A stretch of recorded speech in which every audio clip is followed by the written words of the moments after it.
Good evening all. നമുക്ക് സർവേയുടെ നമ്മുടെ അടുത്ത പോർഷൻ കണ്ടിന്യൂ ചെയ്യാം കേട്ടോ. അപ്പൊ നമ്മൾ ഇനി അടുത്ത് നോക്കാൻ പോകുന്നത് കോണ്ടൂറിംഗ് ആണ്. കോണ്ടൂറിംഗ്.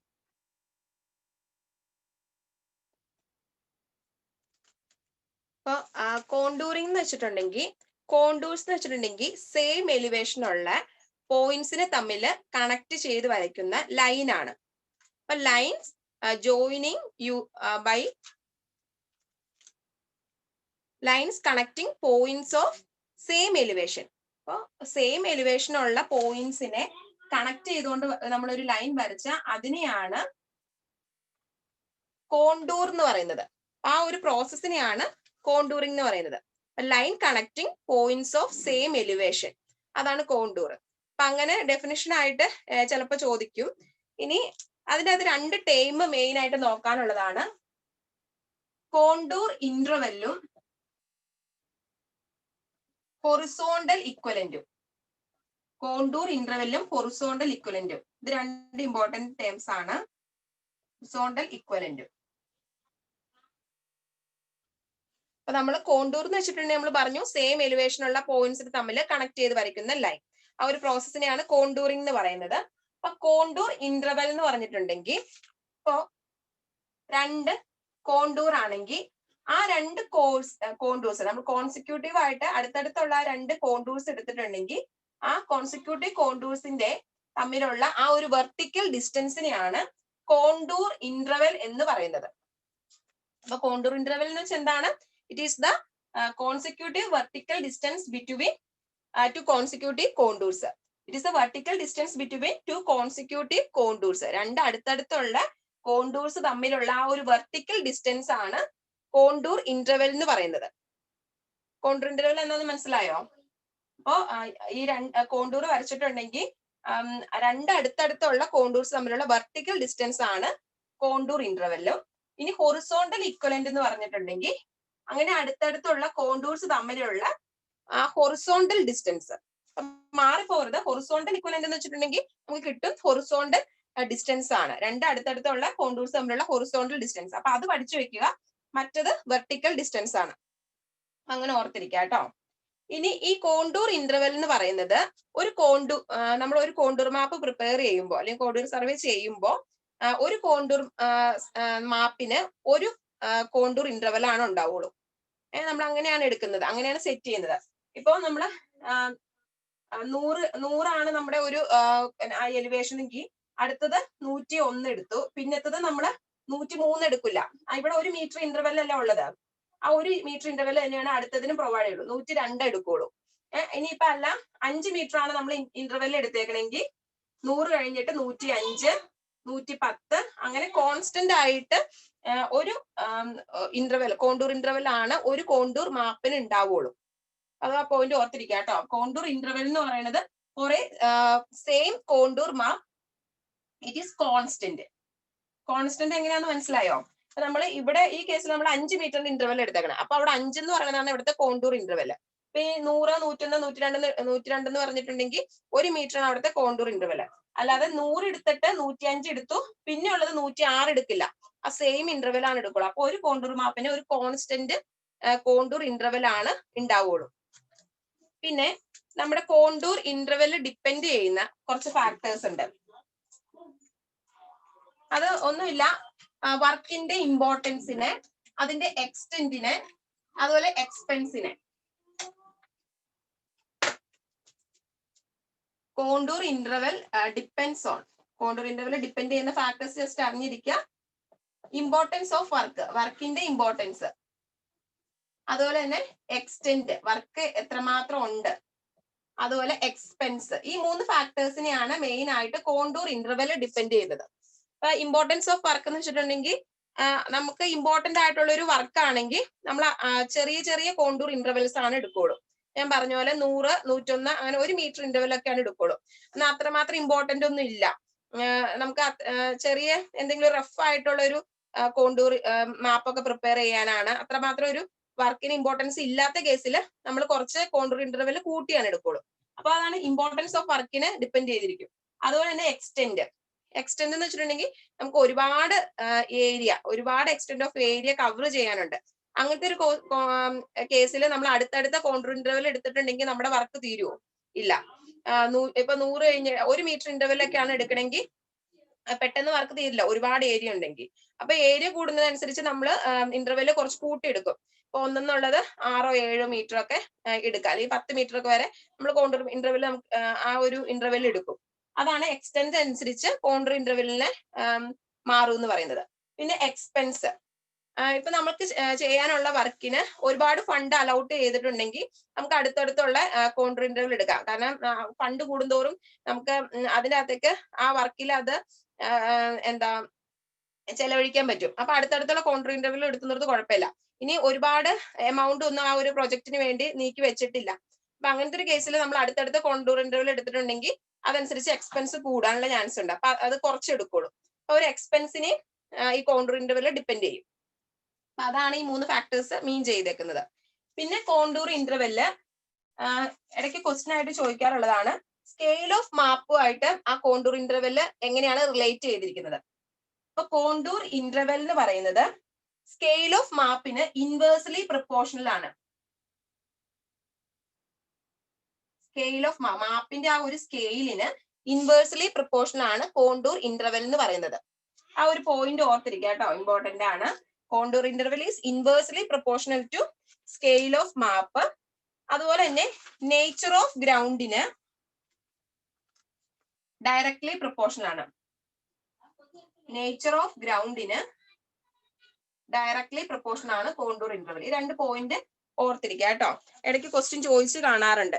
അപ്പൊ സ്കെയിൽ ഓഫ് മാപ്പിന് ഇൻവേഴ്സ്ലി പ്രൊപ്പോർഷണലും അതുപോലെ തന്നെ നേച്ചർ ഓഫ് ഗ്രൗണ്ടിന്റെ നേച്ചറിന് ഡയറക്ട്ലി പ്രൊപ്പോർഷണലും ആണ് കോണ്ടൂർ മാപ്പ് എന്ന് പറയുന്നത്, കോണ്ടൂർ ഇന്റർവെൽ എന്ന് പറയുന്നത്.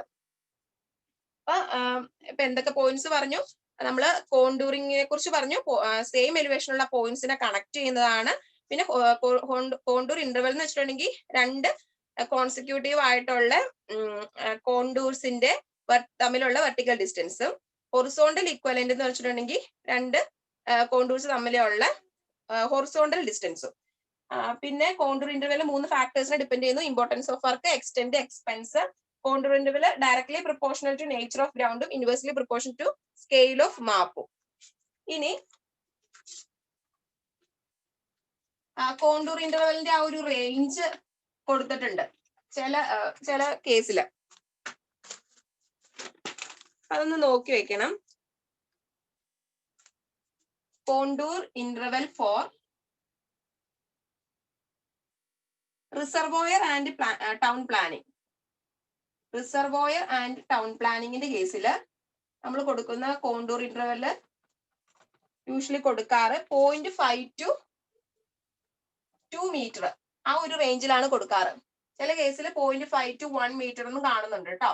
അപ്പൊ ആ ഒരു 0.5 to 2 മീറ്റർ എന്നുള്ള റേഞ്ചിലാണ് റിസർവോയർ ആൻഡ് ടൗൺ പ്ലാനിങ്ങിന്റെ കേസിൽ നമ്മൾ കോണ്ടൂർ ഇന്റർവെൽ പ്രൊവൈഡ് ചെയ്യുന്നത്. പിന്നെ ലൊക്കേഷൻ സർവേ ചെയ്യാൻ നേരത്ത് നമ്മൾ കൊടുക്കുന്ന കോണ്ടൂർ ഇന്റർവെൽ എന്ന് പറയുന്നത് 2 to 3 മീറ്റർ, 2 മീറ്റർ എന്ന് കാണാറുണ്ട്. പിന്നെ small scale maps for rough കൺട്രിയുടെ കേസിൽ 5 മീറ്റർ, 10 മീറ്റർ, 25 മീറ്റർ ഒക്കെ നമ്മൾ കോണ്ടൂർ ഇന്റർവെൽ ആയിട്ട് കൊടുക്കാറുണ്ട്. ഇനി large scale maps for flat കൺട്രിയുടെ കേസിൽ large scale maps for flat country 0.5 metre ആണ് കൊടുക്കാറ്. പിന്നെ ബിൽഡിംഗ് സൈറ്റിലൊക്കെ ആണെങ്കിൽ 0.5 ആണ് കൊടുക്കാറ്. Detailed design of works and computation of earth work quantities. ഇതിപ്പോ ഇങ്ങനെ തന്നെ അവർ ചോദിക്കൂട്ടെ ചില കേസിലൊക്കെ. Detailed design of works and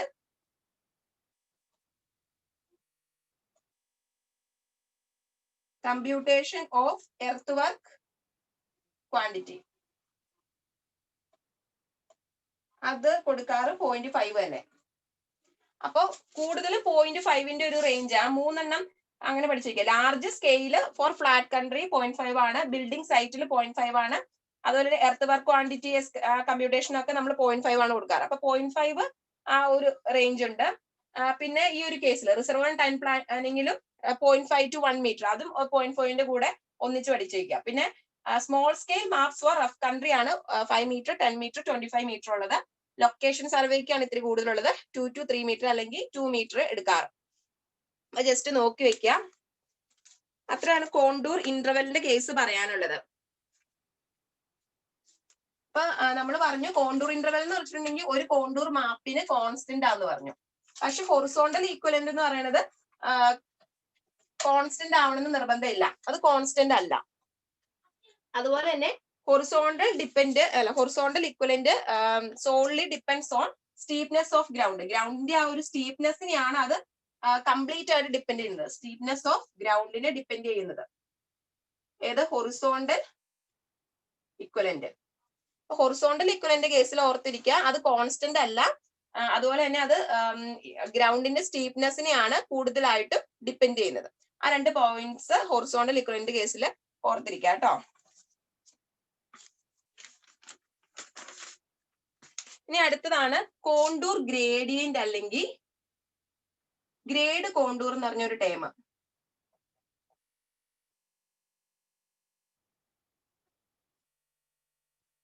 contour gradient അല്ലെങ്കിൽ ഗ്രേഡ് കോണ്ടൂർ.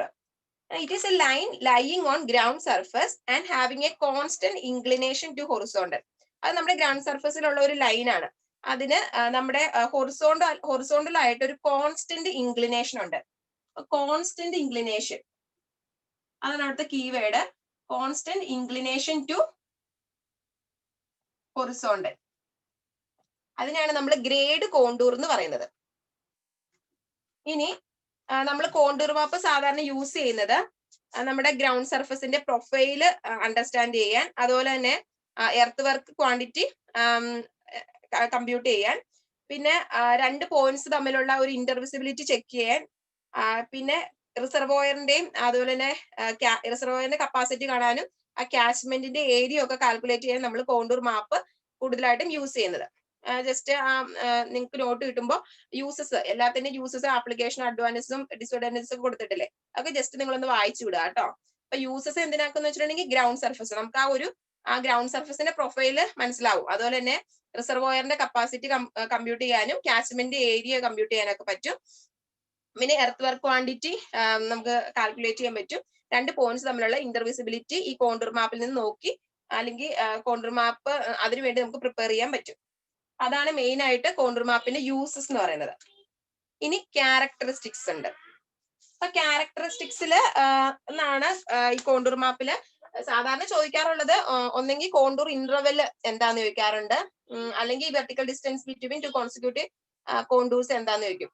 അപ്പൊ കോണ്ടൂർ ഇന്റർവെൽ, ഹൊറിസോണ്ടൽ ഇക്വലന്റ്, പിന്നെ ഈ ക്യാരക്ടറിസ്റ്റിക്സ് എന്നാണ് ക്വസ്റ്റ്യൻസ് ചോദിക്കാറ്. ഇപ്പൊ ക്യാരക്ടറിസ്റ്റിക്സിൽ പറയുന്നത് സ്റ്റീപ്പ് സ്ലോപ്പ് ആണെങ്കിൽ നമ്മൾ അവിടെ യൂസ് ചെയ്യുന്ന കോണ്ടൂർ എന്ന് പറയുന്നത് ക്ലോസ്ഡ് കോണ്ടൂർസ് ആയിരിക്കും. അല്ലെങ്കിൽ closed contours means closely spaced contours ആയിരിക്കും യൂസ് ചെയ്യണത്. ക്ലോസ്ലി സ്പേസ്ഡ് കോണ്ടൂർസ് ആണ് യൂസ് ചെയ്യണത് സ്റ്റീപ്പ് സ്ലോപ്പ് ആണെങ്കിൽ. സ്റ്റീപ്പ് സ്ലോപ്പ് എന്ന് വെച്ചിട്ടുണ്ടെങ്കിൽ ആ ടെറൈൻ ഒരു അൺഈവൻ ആയിട്ടുള്ള ടെറൈൻ അല്ലേ, അപ്പൊ നമുക്ക് സ്ലോപ്പ് സ്റ്റീപ്പ് ആണ്. അപ്പൊ ഓരോ പോയിന്റിലും ആ സ്റ്റീപ്നെസ് ഡിഫറൻസ് വന്നുകൊണ്ടിരിക്കും ആ സ്റ്റീപ്നെസ്സിൽ. അപ്പൊ നമുക്ക് അടുത്തടുത്തുള്ള കോണ്ടൂർസ് വരയ്ക്കേണ്ടി വരും. ഓരോ പോയിന്റിന്റെയും കോണ്ടൂർസ് കൺസിഡർ ചെയ്യേണ്ടി വരും. അപ്പൊ അതാണ് പറയുന്നത് സ്റ്റീപ്പ് സ്ലോപ്പിന് ക്ലോസ്ലി സ്പേസ്ഡ് ആയിട്ടുള്ള കോണ്ടൂർസ് ആണ്. അപ്പൊ closely spaced contours indicate steep slope. അങ്ങനെ തന്നെ ക്വസ്റ്റ്യൻ ചോദിക്കാറുണ്ട് കേട്ടോ. ഇനി ജെന്റിൽ സ്ലോപ്പ് ആണെങ്കിൽ അവിടെ ഉണ്ടാവുന്ന കോണ്ടൂർസ് എന്ന് പറയുന്നത് ഫാർ അപ്പാർട്ട്, അടുത്തടുത്തായിരിക്കില്ല, കോണ്ടൂർസ് കുറച്ച് അകലെയായിരിക്കും. ജെന്റിൽ ആയിട്ടാണ് അവിടുത്തെ സ്ലോപ്പ് എങ്കിൽ കോണ്ടൂർസ് കുറച്ച് അകലെയായിട്ടായിരിക്കും സ്പേസ് ചെയ്തേക്കുന്നത്. ഇനി യൂണിഫോം സ്ലോപ്പ് ആണെങ്കിൽ യൂണിഫോംലി സ്പേസ്ഡ് ആയിരിക്കും അല്ലെങ്കിൽ ഈക്വലി സ്പേസ്ഡ് ആയിരിക്കും. Equally spaced or uniformly spaced എന്ന് പറയാം.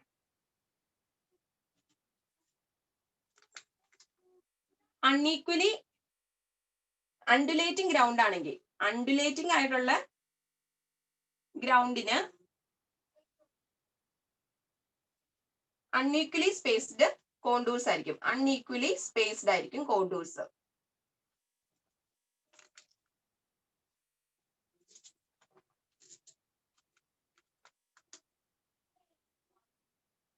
ഇനി ഫ്ലാറ്റ് ഗ്രൗണ്ടിന്, അണ്ടുലേറ്റിംഗ് ഗ്രൗണ്ട്, ഫ്ലാറ്റ് ഗ്രൗണ്ടിന്റെ കേസിൽ ഈക്വലി സ്പേസ്ഡ് സ്ട്രെയിറ്റ് ലൈൻസ് ആയിരിക്കും. Equally spaced straight lines. ഇതെല്ലാം ഇമ്പോർട്ടന്റ് ആട്ടോ. ഇത്രയും കേസ് ഓർത്തിരിക്കുക. സ്റ്റീപ്പ് സ്ലോപ്പ് ആണെങ്കിൽ നമുക്ക് അടുത്തടുത്ത കോണ്ടൂസ് ആണ്. ക്ലോസ്ലി സ്പേസ്ഡ് കോണ്ടൂസ് ആയിരിക്കും. സ്ലോപ്പ് ജെന്റിൽ ആണെങ്കിൽ അവിടുത്തെ ഉള്ള കോണ്ടൂസ് എന്ന് വെച്ചിട്ടുണ്ടെങ്കിൽ ഫാർ അപ്പാർട്ട് ആയിരിക്കും. പിന്നെ യൂണിഫോം സ്ലോപ്പ് ആണെങ്കിൽ, നമ്മുടെ യൂണിഫോം ഒക്കെ ഇട്ട് നമ്മുടെ സ്കൂളിൽ നിൽക്കുമ്പോൾ ഇപ്പൊ ഒരു അസംബ്ലിക്ക് നിൽക്കുന്ന കേസ് ആലോചിച്ച് നോക്കാം. അപ്പൊ ഈക്വലി വൺ ഹാൻഡ് ഡിസ്റ്റൻസിലൊക്കെ അല്ലേ നിൽക്കുന്നത്. അപ്പൊ ഈക്വലി സ്പേസ്ഡ് ആ ഒരു അങ്ങനെയൊക്കെ കമ്പയർ ചെയ്ത് ഓർത്തിരിക്കാം കേട്ടോ. അപ്പൊ യൂണിഫോം സ്ലോപ്പിന്റെ കേസിൽ ഈക്വലി സ്പേസ്ഡ് അല്ലെങ്കിൽ യൂണിഫോംലി സ്പേസ്ഡ് ആയിരിക്കും നമ്മുടെ സ്ലോപ്പ്. പിന്നെ അണ്ടുലേറ്റിംഗ് ഗ്രൗണ്ട് ആണെങ്കിൽ അൺഈക്വലി സ്പേസ്ഡ് ആയിരിക്കും. ഇനി ഫ്ലാറ്റ് ഗ്രൗണ്ടിന്റെ കേസിൽ ഈക്വലി സ്പേസ്ഡ് സ്ട്രെയിറ്റ് ലൈൻസ് ആയിരിക്കും നമ്മുടെ കോണ്ടൂസ് എന്ന് പറയുന്നത്. അത്രയാണ് ക്യാരക്ടറിസ്റ്റിക്സിൽ വരുന്നത്. അത് ഇത്രയും ഇമ്പോർട്ടന്റ് ആണ്. ഇനി പറയുന്ന പോയിന്റ്സ് ഇമ്പോർട്ടന്റ് ആട്ടോ. ഇനി രണ്ട് ടേംസ് ആണ്, ഓവർ ഹാങ്ങിങ് ക്ലിഫും അതിന്റെ കേസിൽ എങ്ങനെയാണ് കോണ്ടൂസ് വരുന്നത്, പിന്നെ വെർട്ടിക്കൽ ക്ലിഫിന്റെ കേസിലും. ഇതിലും കൂടുതൽ ചോദിച്ച് കണ്ടിട്ടുള്ളത് ഈ ഓവർ ഹാങ്ങിങ് ക്ലിഫിന്റെ കേസാണ്. ഓവർ ഹാങ്ങിങ് ക്ലിഫിന്റെ കേസിൽ നമ്മുടെ കോണ്ടൂർസ്, രണ്ട് കോണ്ടൂർസ് തമ്മിൽ ഒരിക്കലും ഇന്റർസെക്ട് ചെയ്യത്തില്ല. അത് നമ്മുടെ കോണ്ടൂർസിന്റെ ഒരു പ്രോപ്പർട്ടിയാണ്. രണ്ട് കോണ്ടൂർസ് തമ്മിൽ ഒരിക്കലും ഇന്റർസെക്ട് ചെയ്യത്തില്ല അല്ലെങ്കിൽ ക്രോസ് ചെയ്യത്തില്ല, except in case of over ഹാങ്ങിങ് ആൻഡ് വെർട്ടിക്കൽ ക്ലിഫ്. എന്നാൽ ഓവർ ഹാങ്ങിങ് ക്ലിഫിന്റെ കേസിലും വെർട്ടിക്കൽ ക്ലിഫിന്റെ കേസിലാണ് ആ ഒരു ഇന്റർസെക്ടിങ് നടക്കുന്നത്. ഓവർ ഹാങ്ങിങ് ക്ലിഫിന്റെ കേസിൽ, ഓവർ ഹാങ്ങിങ് ക്ലിഫ് എന്ന് വെച്ചിട്ടുണ്ടെങ്കിൽ ഇങ്ങനെ നിൽക്കുന്നത്, അത്ര ഓവർ ഹാങ് ചെയ്ത് നിൽക്കുക. അപ്പൊ അങ്ങനത്തെ ഒരു കേസിലാണ് രണ്ട് കോണ്ടൂസ് തമ്മിൽ ക്രോസ് ചെയ്യാനുള്ള ചാൻസ് ഉള്ളത്. Crosses each other. Two contours crosses each other in case of overhanging cliff. എന്നാൽ വെർട്ടിക്കൽ ക്ലിഫിന്റെ കേസിൽ രണ്ട് കോണ്ടൂർസ് തമ്മിൽ യുണൈറ്റ് ചെയ്യും അല്ലെങ്കിൽ മെർജ് ചെയ്യും. Merge or unite. വെർട്ടിക്കൽ ക്ലിഫിന്റെ കേസിൽ രണ്ട് കോണ്ടൂർസ് തമ്മിൽ മെർജ് ചെയ്യും അല്ലെങ്കിൽ യുണൈറ്റ് ചെയ്യും. രണ്ട് പോയിന്റ്സ് ഓർത്തിരിക്കുക കേട്ടോ. അപ്പൊ ഓവർ ഹാങ്ങിങ് ക്ലിഫിന്റെയും വെർട്ടിക്കൽ ക്ലിഫിന്റെയും കേസിൽ മാത്രമാണ് ഇങ്ങനെ ഒരു മെർജിങ്ങും അല്ലെങ്കിൽ ക്രോസിംഗ് ഒക്കെ ഉണ്ടാവുള്ളൂ. അല്ലാത്ത ഒരു കേസിലും നമ്മുടെ സാധാരണ രീതിയിൽ കോണ്ടൂർസ് തമ്മിൽ ക്രോസ് ചെയ്യത്തില്ല. അപ്പൊ ഓർത്തിരിക്കുക, ഓവർ ഹാങ്ങിങ് ക്ലിഫിന്റെ കേസിൽ രണ്ട് കോണ്ടൂർസ് തമ്മിൽ ക്രോസ് ചെയ്യും. വെർട്ടിക്കൽ ക്ലിഫിന്റെ കേസിൽ രണ്ട് കോണ്ടൂർസ് മെർജ് ചെയ്യുകയോ അല്ലെങ്കിൽ യുണൈറ്റ് ചെയ്യുകയോ ചെയ്യും. ഇനി അടുത്ത പോയിന്റ് എന്ന് പറഞ്ഞിട്ടുണ്ടെങ്കിൽ contours with one or more values inside. അകത്ത്, ഇപ്പൊ ഇത് 10 മീറ്റർ ആണ്, അകത്തുള്ള കോണ്ടൂർസിന് ഹയർ വാല്യൂസ് ആണെങ്കിൽ അതൊരു ഹില്ലിനെയാണ് അത് ഇൻഡിക്കേറ്റ് ചെയ്യുന്നത്. Higher value inside contours with contour map with higher contours inside indicates A hill. അപ്പൊ ഇങ്ങനെ ഓർത്തിരിക്കുക, ഹയർ വാല്യൂ അകത്താണെങ്കിൽ അത് ഇൻഡിക്കേറ്റ് ചെയ്യുന്നത് ഒരു ഹില്ലിനെയാണ്. എന്നാൽ ഹയർ വാല്യൂ പുറത്താണെങ്കിൽ അത് ഇൻഡിക്കേറ്റ് ചെയ്യുന്നത് ഒരു വാലി, ആ ഒരു ഡിപ്രഷനെയാണ്. ഇപ്പൊ പോണ്ടൊക്കെയാണ് അതിന്റെ ഒരു എക്സാമ്പിൾ. ഡിപ്രഷന് ഇൻഡിക്കേറ്റ് ചെയ്യുന്നത് ഹയർ വാല്യൂ ഔട്ട്സൈഡ് അല്ലെങ്കിൽ ലോവർ വാല്യൂ ഇൻസൈഡ് എന്ന് പറഞ്ഞ ആ ഒരു കേസിലാണ്. അത് ഓർത്തിരിക്കുക. Contour lines with one or more higher values inside represent A hill. ആ ഹില്ലിനെ നമ്മള് ഹില്ല് എന്ന് വെച്ചിട്ടുണ്ടെങ്കിൽ സബ്മിറ്റ് പോർഷൻ അല്ലേ, സബ്മിറ്റ് എന്നും ചോദിക്കാറുണ്ട്. ഹയർ വാല്യൂ ഇൻസൈഡ് ആണെങ്കിൽ അത് ഒരു ഹില്ലിനെ അല്ലെങ്കിൽ ഒരു സബ്മിറ്റിനെയാണ് ഇൻഡിക്കേറ്റ് ചെയ്യുന്നത്. അതുപോലെ തന്നെ contour lines with one or more lower values inside represent a depression അല്ലെങ്കിൽ പോണ്ട് എന്ന് പറയാറുണ്ട്. പോണ്ട് എന്നൊക്കെയാണ് ക്വസ്റ്റ്യൻ ചോദിച്ച് കാണുന്നത്. ഇനി ഇനി യു ഷേപ്പ് ഉള്ള കോണ്ടൂർസ്, ഇങ്ങനെ യു ഷേപ്പ് ഉള്ള കോണ്ടൂർസ് ഇൻഡിക്കേറ്റ് ചെയ്യുന്നത് റിഡ്ജിനെയാണ്. Ridge, U shaped contours indicate ridge.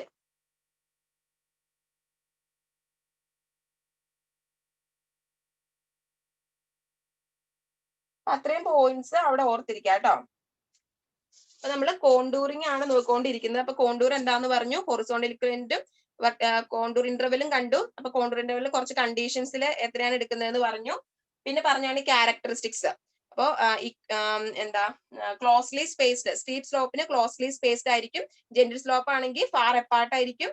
Uniform slope എന്ന് വെച്ചിട്ടുണ്ടെങ്കിൽ ഈക്വലി സ്പേസ്ഡ് ആയിരിക്കും. Equally spaced straight lines flat ഗ്രൗണ്ടിന് ഇൻഡിക്കേറ്റ് ചെയ്യുന്നതായിരിക്കും. അൺഈവൻ അൺഡുലേറ്റിങ്ങിന് നമ്മൾ അൺഈക്വലി സ്പേസ്ഡ് കോണ്ടൂർസ് ആയിരിക്കും. പിന്നെ ഓവർഹാങ്ങിങ് ക്ലിഫിന്റെ കേസിൽ മാത്രമാണ് രണ്ട് കോണ്ടൂർസ് ക്രോസ് ചെയ്യുള്ളൂ. വെർട്ടിക്കൽ ക്ലിഫിന്റെ കേസിലാണ് മെർജ് ചെയ്യും അല്ലെങ്കിൽ യുണൈറ്റ് ചെയ്യുള്ളൂ. പിന്നെ കോണ്ടൂറിന്റെ വാല്യൂ ഇൻസൈഡില് ഹയർ വാല്യൂസ് ആണെങ്കിൽ അത് ഹിൽ അല്ലെങ്കിൽ സമ്മിറ്റിനെയാണ് റെപ്രസെന്റ് ചെയ്യുന്നത്.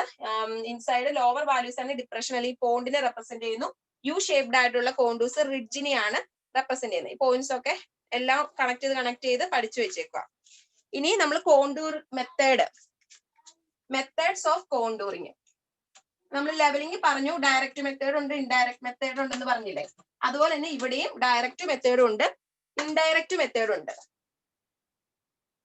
മെത്തേഡ്സ് ഡയറക്റ്റും ഉണ്ട്, ഇൻഡയറക്റ്റും ഉണ്ട്. അപ്പൊ ഡയറക്റ്റ് മെത്തേഡ് എന്ന് പറഞ്ഞിട്ടുണ്ടെങ്കിൽ നമ്മൾ ആ ഒരു കേസിൽ പറഞ്ഞ പോലെ തന്നെ ആക്യുറസി കൂടുതലായിരിക്കും. ഏറ്റവും ഇൻഡയറക്റ്റിനേക്കാളും ആക്യുറേറ്റ് ആയിട്ടുള്ളത് നമ്മുടെ ഡയറക്റ്റ് മെത്തേഡാണ്. കാരണം ഇവിടെയും ഡയറക്റ്റ് ആയിട്ടാണ് നമ്മൾ ആ ഒരു കോണ്ടൂർ എടുക്കുന്നത്. പക്ഷെ ആ കോണ്ടൂറിലുള്ള ആ പോയിന്റ്സിന് only points lying on contours are survey. ആ കോണ്ടൂർസിൽ ലൈ ചെയ്യുന്ന ആ പോയിന്റ്സിനെ മാത്രമാണ് നമ്മൾ ഈ കോണ്ടൂർ സർവേ ചെയ്യുന്നത്. അപ്പോൾ ആക്യുറസി കൂടുതൽ ഇതിനാണ്, പക്ഷെ ടൈം കൺസ്യൂമിങ് ആണ്. പിന്നെ അതുപോലെ തന്നെ സ്മോൾ ഏരിയ ആണ് ഇവിടെ സർവേ ചെയ്യുന്നത് ഈ ഡയറക്റ്റ് കോണ്ടൂറിങ് മെത്തേഡിൽ. അപ്പൊ ഇതിനകത്ത് ആക്യുറേറ്റ് എന്നുള്ള ഒരു പോയിന്റ് ഓർത്തിരിക്കുക കേട്ടോ. ഡയറക്റ്റ് ആണ് ഇൻഡയറക്റ്റിനേക്കാളും കൂടുതൽ ആക്യുറേറ്റ് ആയിട്ടുള്ളത്.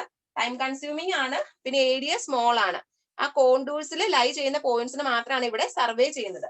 ഇനി രണ്ടാമത്തെ മെത്തേഡാണ് ഇൻഡയറക്റ്റ്. ഇൻഡയറക്റ്റ് മെത്തേഡ് തന്നെ 3 ടൈപ്പ് ഉണ്ട്. ഇവിടെ ഇൻഡയറക്റ്റ് മെത്തേഡിൽ എന്താന്ന് വെച്ചിട്ടുണ്ടെങ്കിൽ ഈ 3 മെത്തേഡ് വഴി നമ്മൾ എലിവേഷൻ മാത്രം കണ്ടുപിടിക്കും. എന്നിട്ട് ഇന്റർപോലേഷൻ എന്ന് പറഞ്ഞ ആ ഒരു പ്രോസസ്സ് വഴിയാണ് കോണ്ടൂർ പ്രിപ്പയർ ചെയ്യുന്നത്. ഇൻഡയറക്റ്റ് മെത്തേഡിൽ ഫസ്റ്റ് വണ്ണാണ് area of squares. Area of squares method. Area of squares എന്ന് വെച്ചിട്ടുണ്ടെങ്കിൽ നമ്മുടെ പ്ലോട്ട് ഇങ്ങനെയാണെങ്കിൽ ആ പ്ലോട്ടിനെ നമ്മൾ ഡിഫറെന്റ് സ്ക്വയേഴ്സ് ആയിട്ട് ഡിവൈഡ് ചെയ്യും.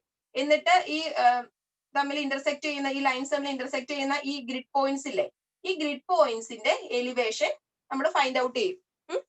അപ്പൊ ഫസ്റ്റ് മെത്തേഡ് ആണ് ഇൻഡയറക്റ്റ് മെത്തേഡ്. ഫസ്റ്റ് മെത്തേഡ് ആണ് ഏരിയ ഓഫ് സ്ക്വയേഴ്സ്. അതിൽ നമ്മൾ ആ പ്ലോട്ടിനെ സ്ക്വയേഴ്സ് ആയിട്ട് ഡിവൈഡ് ചെയ്തിട്ട് ആ ഗ്രിഡ് പോയിന്റ്സിന്റെ എലിവേഷൻ ഫൈൻഡ് ഔട്ട് ചെയ്യും. എന്നിട്ട് ആ എലിവേഷൻ വെച്ചിട്ട് നമ്മൾ ഇന്റർപോലേറ്റ് ചെയ്ത് ആണ് നമ്മൾ കോണ്ടൂർ പ്രിപ്പയർ ചെയ്യുന്നത്. അല്ലാതെ നേരിട്ട് ആ പോയിന്റ്സിൽ നിന്ന് നമ്മൾ കോണ്ടൂർ പ്രിപ്പയർ ചെയ്യല്ല. അതുകൊണ്ടാണ് അത് ഇൻഡയറക്റ്റ് മെത്തേഡിൽ വന്നത്. അപ്പൊ ഏരിയ ഓഫ് സ്ക്വയേഴ്സ് നമ്മൾ സാധാരണ ചെയ്യുന്നത് സ്മോൾ ഏരിയ അല്ലെങ്കിൽ നിയർലി ഫ്ലാറ്റ് ആയിട്ടുള്ള ഏരിയയുടെ കേസിലാണ്.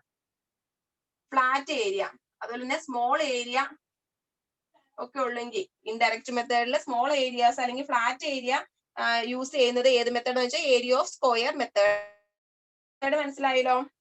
ഇനി രണ്ടാമത്തെ മെത്തേഡാണ് tacheometric or radial line method. നമ്മൾ കഴിഞ്ഞ ദിവസം പഠിച്ചില്ലേ ടാക്യോമെട്രി. ടാക്യോമെട്രിയുടെ വേറൊരു പേര് പറഞ്ഞായിരുന്നു, tacheometric or radial line method. ആ പേര് ഓർത്തിരിക്കണേ, റേഡിയൽ ലൈൻ മെത്തേഡ്. അപ്പൊ അന്ന് നമ്മൾ ടാക്യോമെട്രി പഠിച്ചപ്പോ തന്നെ പറഞ്ഞായിരുന്നു, ടാക്യോമെട്രി യൂസ് ചെയ്യുന്നത് ഹില്ലി ഏരിയാസിൽ ഉള്ള കോണ്ടൂർ മാപ്പ് പ്രിപ്പയർ ചെയ്യാനെന്ന്. ആ പോയിന്റ് ആണ് ഇവിടെ വരുന്നത്. ആ ഹില്ലി ഏരിയാസിലുള്ള കോണ്ടൂർ മാപ്പ്, ഹില്ലി ഏരിയാസ് മീൻസ് ബ്രോക്കൺ അല്ലെങ്കിൽ സ്റ്റീപ്പർ ഗ്രൗണ്ടിലുള്ള കോണ്ടൂർ മാപ്പ് പ്രിപ്പയർ ചെയ്യാൻ വേണ്ടി നമ്മൾ യൂസ് ചെയ്യുന്ന ഇൻഡയറക്റ്റ് മെത്തേഡ് ആണ് ടാക്യോമെട്രിക് അല്ലെങ്കിൽ റേഡിയൽ ലൈൻ മെത്തേഡ്. അപ്പൊ അവിടെയുള്ള ആ പോയിന്റ്സിന്റെ എലിവേഷൻ കണ്ടിട്ട് ഇതും ഇന്റർപോലേഷൻ വഴിയാണ് ആ കോണ്ടൂർ മാപ്പ് പ്രിപ്പയർ ചെയ്യുന്നത്. ഇനി മൂന്നാമത്തെ മെത്തേഡാണ് ക്രോസ് സെക്ഷനിങ് മെത്തേഡ്. ക്രോസ് സെക്ഷനിങ് മെത്തേഡ് നമ്മൾ ഇന്നലെ ലെവലിംഗിന്റെ കേസ് പറഞ്ഞപ്പോ പറഞ്ഞു, ക്രോസ് സെക്ഷനിങ് ലെവലിംഗ് എവിടെയായിരുന്നു യൂസ് ചെയ്യുന്നത്? റോഡിന്റെ ഒക്കെ കേസിൽ, റോഡിന്റെയും റെയിൽവേയുടെ ഒക്കെ കേസിലാണ് യൂസ് ചെയ്യുന്നത്. നമ്മൾ പറഞ്ഞില്ലായിരുന്നോ ഇങ്ങനെ ക്രോസ് സെക്ഷൻസിന്റെ എലിവേഷൻ എടുക്കുന്നു എന്ന്. ഇവിടെയും അതുപോലെ തന്നെ ക്രോസ് സെക്ഷനിങ് ആ ലെവലിംഗ് യൂസ് ചെയ്തിട്ട് നമ്മൾ ഓരോ ക്രോസ് സെക്ഷന്റെയും എലിവേഷൻ ഓരോ പോയിന്റ്സിന്റെയും എലിവേഷൻ ഡിറ്റർമൈൻ ചെയ്യും. എന്നിട്ട് ഇന്റർപോളേഷൻ വഴി നമ്മൾ കോണ്ടൂർ പ്രിപ്പയർ ചെയ്യും. അതുകൊണ്ടാണ് ഇതെല്ലാം ഇൻഡയറക്റ്റ് കോണ്ടൂറിങ് മെത്തേഡിൽ വന്നത്. മനസ്സിലായി കാണുമെന്ന് വിചാരിക്കുന്നു. അപ്പൊ ഇതിന്റെ അകത്ത് ഈ 3 ചോദിച്ചിട്ടുള്ളത് tacheometric or radial line method, broken അല്ലെങ്കിൽ സ്റ്റീപ്പർ ഗ്രൗണ്ടില് നമ്മൾ യൂസ് ചെയ്യുന്ന കോണ്ടൂറിങ്ങിന്റെ ഇൻഡയറക്റ്റ് മെത്തേഡ് അതാണ് ചോദിച്ചിട്ടുണ്ട്. Tacheometric or radial line method അത് നമ്മൾ ടാക്യോമെട്രി പറഞ്ഞപ്പോഴും പറഞ്ഞു, ഇപ്പോഴും പറയുന്നത് അത്ര ഇമ്പോർട്ടന്റ് ആണ്. ചോദിച്ചിട്ടുണ്ട്, 1-2 പ്രാവശ്യം ചോദിച്ചിട്ടുണ്ട്. ഈ 2 പേര് അറിഞ്ഞിരിക്കണം. അപ്പം എന്തൊക്കെയാ പറഞ്ഞത്? മെത്തേഡ്സിൽ 2 മെത്തേഡ്, ഡയറക്റ്റും ഇൻഡയറക്റ്റും. ഡയറക്റ്റ് മെത്തേഡ് കൂടുതൽ ആക്യുറേറ്റ് ആണ്. പിന്നെ നമ്മുടെ ആ കോണ്ടൂർ സർവേയിലുള്ള പോയിന്റ്സിന് മാത്രമാണ് അവിടെ കൺസിഡർ ചെയ്യുന്നുള്ളൂ ആ സർവേ ചെയ്യുമ്പോൾ. അപ്പൊ ടൈം കൺസ്യൂമിംഗ് ആണ്, സ്മോൾ ഏരിയ ആണ് നമ്മളിവിടെ കൺസിഡർ ചെയ്യുന്നുള്ളൂ. ഇൻഡയറക്റ്റില് 3 മെത്തേഡ്, ഏരിയ ഓഫ് സ്ക്വയേഴ്സ്, അത് നമ്മൾ സ്ക്വയേഴ്സ് ആയിട്ട് ഡിവൈഡ് ചെയ്തും ആയിട്ട് ആ ഏരിയയുടെ ഗ്രിഡ് പോയിന്റ്, ആ സ്ക്വയേഴ്സിന്റെ ഗ്രിഡ് പോയിന്റിലുള്ള എലിവേഷൻ കണ്ടിട്ട് ഇന്റർപോളേഷൻ വഴി നമ്മൾ അവിടുത്തെ കോണ്ടൂർ പ്രിപ്പയർ ചെയ്യും. Tacheometric radial method broken or steeper ഗ്രൗണ്ടിലാണ് യൂസ് ചെയ്യുന്നത്, ഹില്ലി ഏരിയാസിലൊക്കെയാണ് യൂസ് ചെയ്യുന്നത്. അതും അതുപോലെ ഓരോ പോയിന്റ്സിന്റെ എലിവേഷൻ കണ്ടിട്ട് ഇന്റർപോളേഷൻ വഴി പ്രിപ്പയർ ചെയ്യും മാപ്പ്. ക്രോസ് സെക്ഷനിങ് എന്ന് വെച്ചിട്ടുണ്ടെങ്കിൽ റോഡ്സിന്റെ റെയിൽവേസിന്റെ ഒക്കെ കേസിൽ യൂസ് ചെയ്യുന്നതാണ്. അവിടെയും ക്രോസ് സെക്ഷൻ ഓരോ ക്രോസ് സെക്ഷനിലുള്ള പോയിന്റ്സിന്റെ എലിവേഷൻ ഡിറ്റർമൈൻ ചെയ്യും, എന്നിട്ട് ഇന്റർപോലേറ്റ് ചെയ്യും.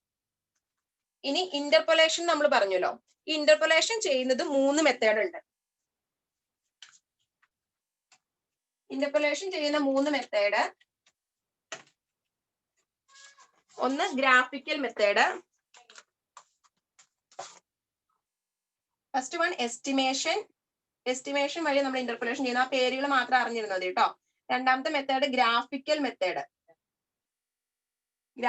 മെത്തേഡ്. മൂന്നാമത്തെ മെത്തേഡ് അരിത്തമെറ്റിക്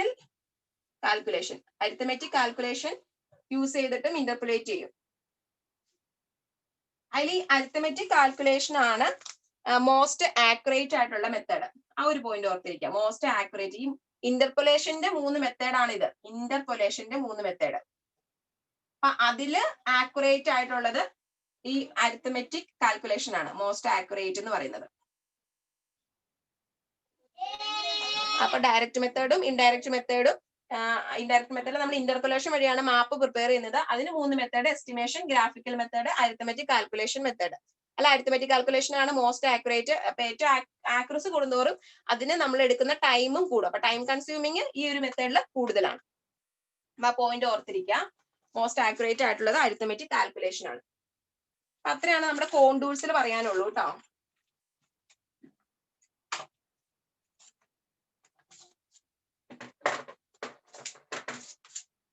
കോണ്ടൂഴ്സ് കുറച്ചുള്ള ഒരു പോർഷൻ ആണ്. അതില് ഇമ്പോർട്ടന്റ് ആയിട്ട് ചോദിച്ചു കാണുന്നത് ഹൊറിസോണ്ടൽ ഈക്വലന്റ് എന്ന് പറഞ്ഞു, ഹൊറിസോണ്ടൽ ഈക്വലന്റ്, പിന്നെ കോണ്ടൂർ ഇന്റർവെല്, പിന്നെ ക്യാരക്ടറിസ്റ്റിക്സ്. പിന്നെ ഈ മെത്തേഡ്സിൽ ടാക്യോമെട്രിക്കൽ റേഡിയൽ ലൈൻ മെത്തേഡ് ആണ് ബ്രോക്കൺ ഓർ സ്റ്റീപ്പർ ഗ്രൗണ്ടിൽ നമ്മൾ യൂസ് ചെയ്യണമെന്ന് ഓർത്തിരിക്കാം. ഇന്റർപോളേഷൻ മെത്തേഡിൽ ആക്യുറേറ്റ് ആയിട്ടുള്ളത് അരിത്തമെറ്റിക് കാൽക്കുലേഷൻ മെത്തേഡാണ്. അതാണ് ആ ഒരു പോയിന്റ്സ് ഒക്കെ ഇതുവരെ ചോദിച്ചിട്ടുള്ളൂ. അപ്പൊ അടുത്തത് നമ്മൾ എടുക്കാൻ പോകുന്ന ടോപ്പിക് അഡ്വാൻസ്ഡ് സർവേയിങ് ആണ്. അഡ്വാൻസ്ഡ് സർവേയിങ്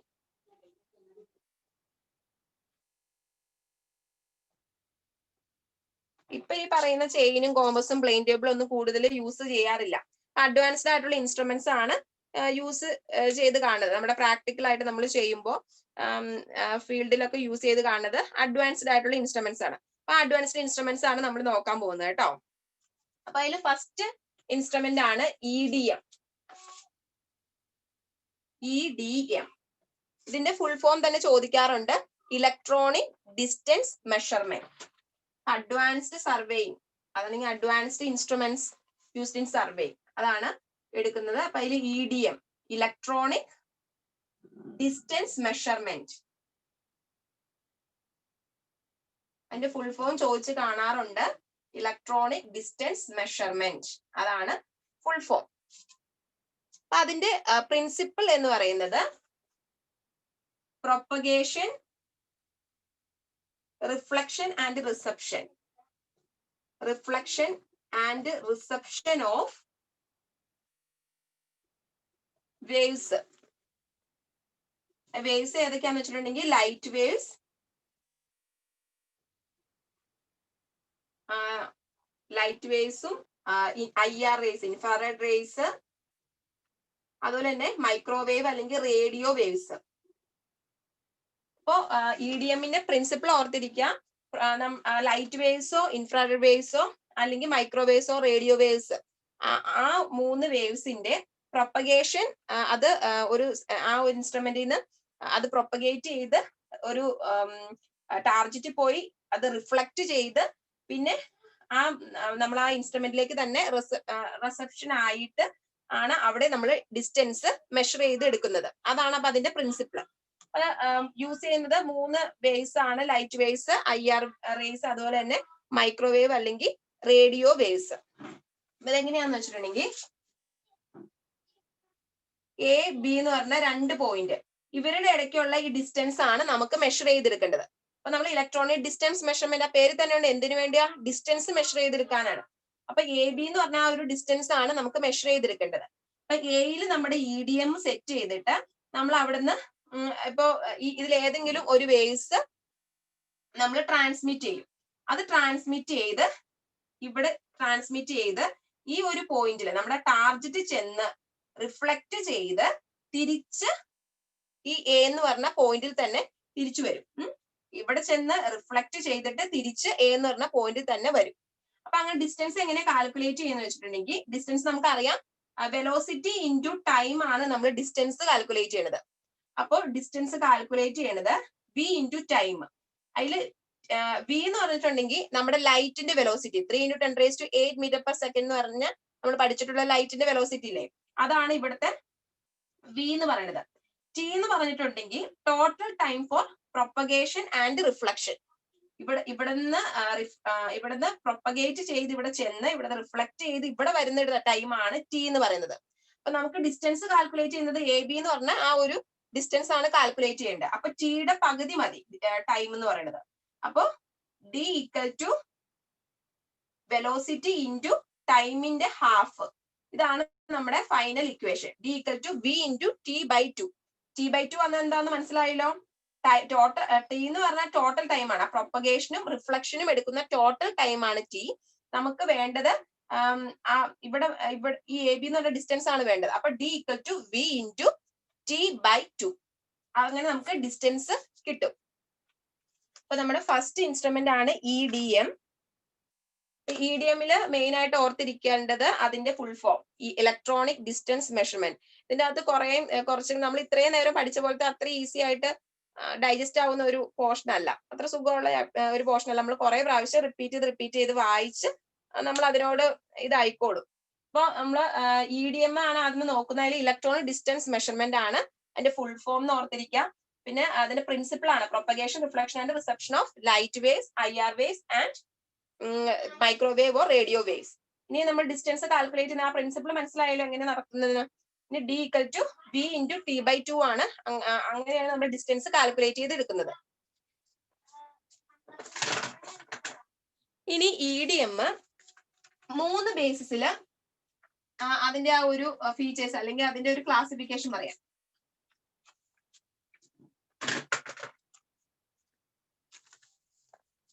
ഇപ്പൊ ഫസ്റ്റ് ക്ലാസിഫിക്കേഷനിൽ ഫസ്റ്റ് ആണ് based on wave length.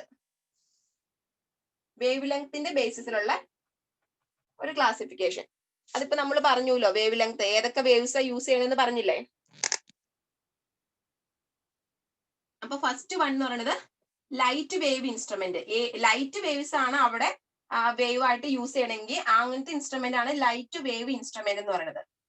Light wave instrument. അപ്പൊ ഈ പറയുന്ന പോയിന്റ്സ് മാത്രം പഠിച്ചു മതിയിട്ട് നിങ്ങൾ.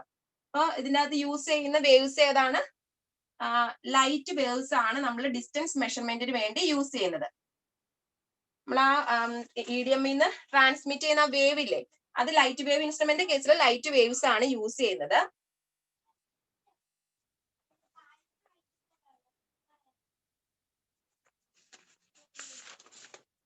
അതുപോലെ തന്നെ അതിന് എക്സാമ്പിളും, ഏത് വേവ് ആണ് യൂസ് ചെയ്യുന്നത് അത് ആ പേര് തന്നെ ഉണ്ട്. പിന്നെ അതിന്റെ എക്സാമ്പിളും ആണ് എല്ലാ കേസിലും പഠിച്ചിരിക്കേണ്ടത്. അപ്പൊ എക്സാമ്പിൾ എന്ന് പറയുന്നത് ജിഒഡി മീറ്റർ ആണ്. ജിഒഡി മീറ്റർ. അപ്പൊ ഫസ്റ്റ് കേസിൽ light wave instrument, light waves ആണ് ഡിസ്റ്റൻസ് മെഷർമെന്റിന് വേണ്ടി യൂസ് ചെയ്യുന്നത്. ജിഒഡി മീറ്റർ ആണ് അവിടുത്തെ എക്സാമ്പിൾ. ജിഒഡി മീറ്റർ എന്ന് ഓർത്തിരിക്കുക കേട്ടോ. ഇനി രണ്ടാമത്തെ എന്ന് വെച്ചിട്ടുണ്ടെങ്കിൽ IR ഇൻഫ്രാറെഡ് വേവ് ഇൻസ്ട്രുമെന്റ് എന്ന് പറയും. Infrared wave instrument.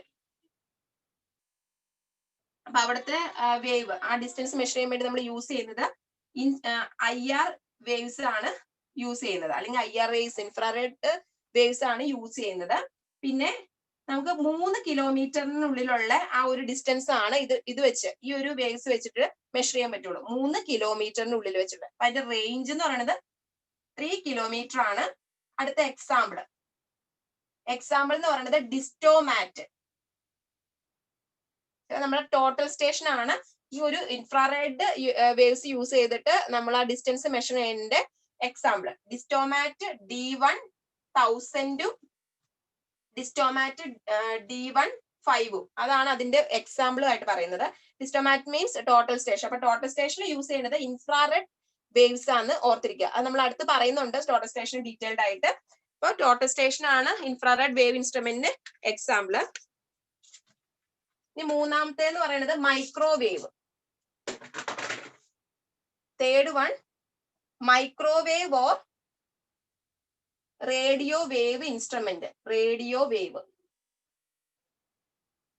അപ്പൊ ഈ ഒരു കേസില് നമ്മൾ യൂസ് ചെയ്യുന്നത് ഹൈ ഫ്രീക്വൻസി ഉള്ള മൈക്രോവേവ്സ് അല്ലെങ്കിൽ റേഡിയോ വേവ്സ് ആണ് യൂസ് ചെയ്യുന്നത്. ഹൈ ഫ്രീക്വൻസി ആയതുകൊണ്ട് തന്നെ ഇവിടെ നമുക്ക് ഹൈ റേഞ്ചിലുള്ള ഡിസ്റ്റൻസ് മെഷർ ചെയ്യാൻ പറ്റും. അപ്പോ അപ് ടു 100 കിലോമീറ്റർ റേഞ്ചിലുള്ളത് നമുക്ക് ഈ ഒരു ഇൻസ്ട്രുമെന്റ് യൂസ് ചെയ്ത് മെഷർ ചെയ്യാൻ പറ്റും. ഇതിന്റെ എക്സാമ്പിൾ എന്ന് പറയുന്നത് ടെല്ലുറോമീറ്റർ ആണ്. ടെല്ലുറോമീറ്റർ. ഇത്രയും പോയിന്റ്സ് ഓർത്തിരിക്കുക കേട്ടോ.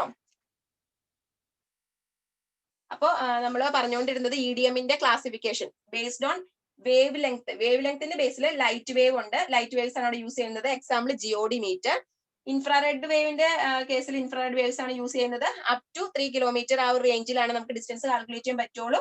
ഡിസ്റ്റോമാറ്റ് D1000 അല്ലെ ഡിസ്റ്റോമാറ്റ് എന്ന് ഓർത്തിരിക്കുക കേട്ടോ. ഡിസ്റ്റോമാറ്റ് ആണ് IR വേവ്സ് ഇൻസ്ട്രുമെന്റിന് എക്സാമ്പിൾ. ഇനി ഹൈ ഫ്രീക്വൻസി ഉള്ള വേവ്സ് ആണ് റേഡിയോ വേവ്സ് അല്ലെങ്കിൽ മൈക്രോവേവ്സ്. അത് യൂസ് ചെയ്ത് നമുക്ക് ഹൈ റേഞ്ചിൽ നമുക്ക് ഡിസ്റ്റൻസ് മെഷർ ചെയ്യാൻ പറ്റും. Up to 100 kilometre. എക്സാമ്പിൾ ആണ് ടെല്ലുറോമീറ്റർ. എക്സാമ്പിളും ആ റേഞ്ചും ഓർത്തിരിക്കുക. പിന്നെ അവിടുത്തെ വേവ്സ് ഏതാണെന്ന് ആ പേരിൽ നിന്ന് നമുക്ക് ഓർത്തിരിക്കാം. ഇനി അടുത്ത classification based on reflector. Second classification, EDMന്റെ second classification based on reflector. റിഫ്ലക്ടറിന്റെ ടൈപ്പ് അനുസരിച്ച് 3 എണ്ണം ഉണ്ട്. Active, passive, no reflector type. അപ്പൊ ആക്റ്റീവ് ടൈപ്പ് എന്ന് പറഞ്ഞിട്ടുണ്ടെങ്കിൽ അവിടെ ആക്റ്റീവ് ആയിട്ടുള്ള പവർ വേണം. ആക്റ്റീവ് പവർ വേണം അവിടെ യൂസ് ചെയ്യാൻ. നമ്മുടെ റിഫ്ലക്ടറിനെ ഓപ്പറേറ്റ് ചെയ്യാൻ വേണ്ടി ആക്റ്റീവ് പവർ അവിടെ റിക്വയർഡ് ആണ്.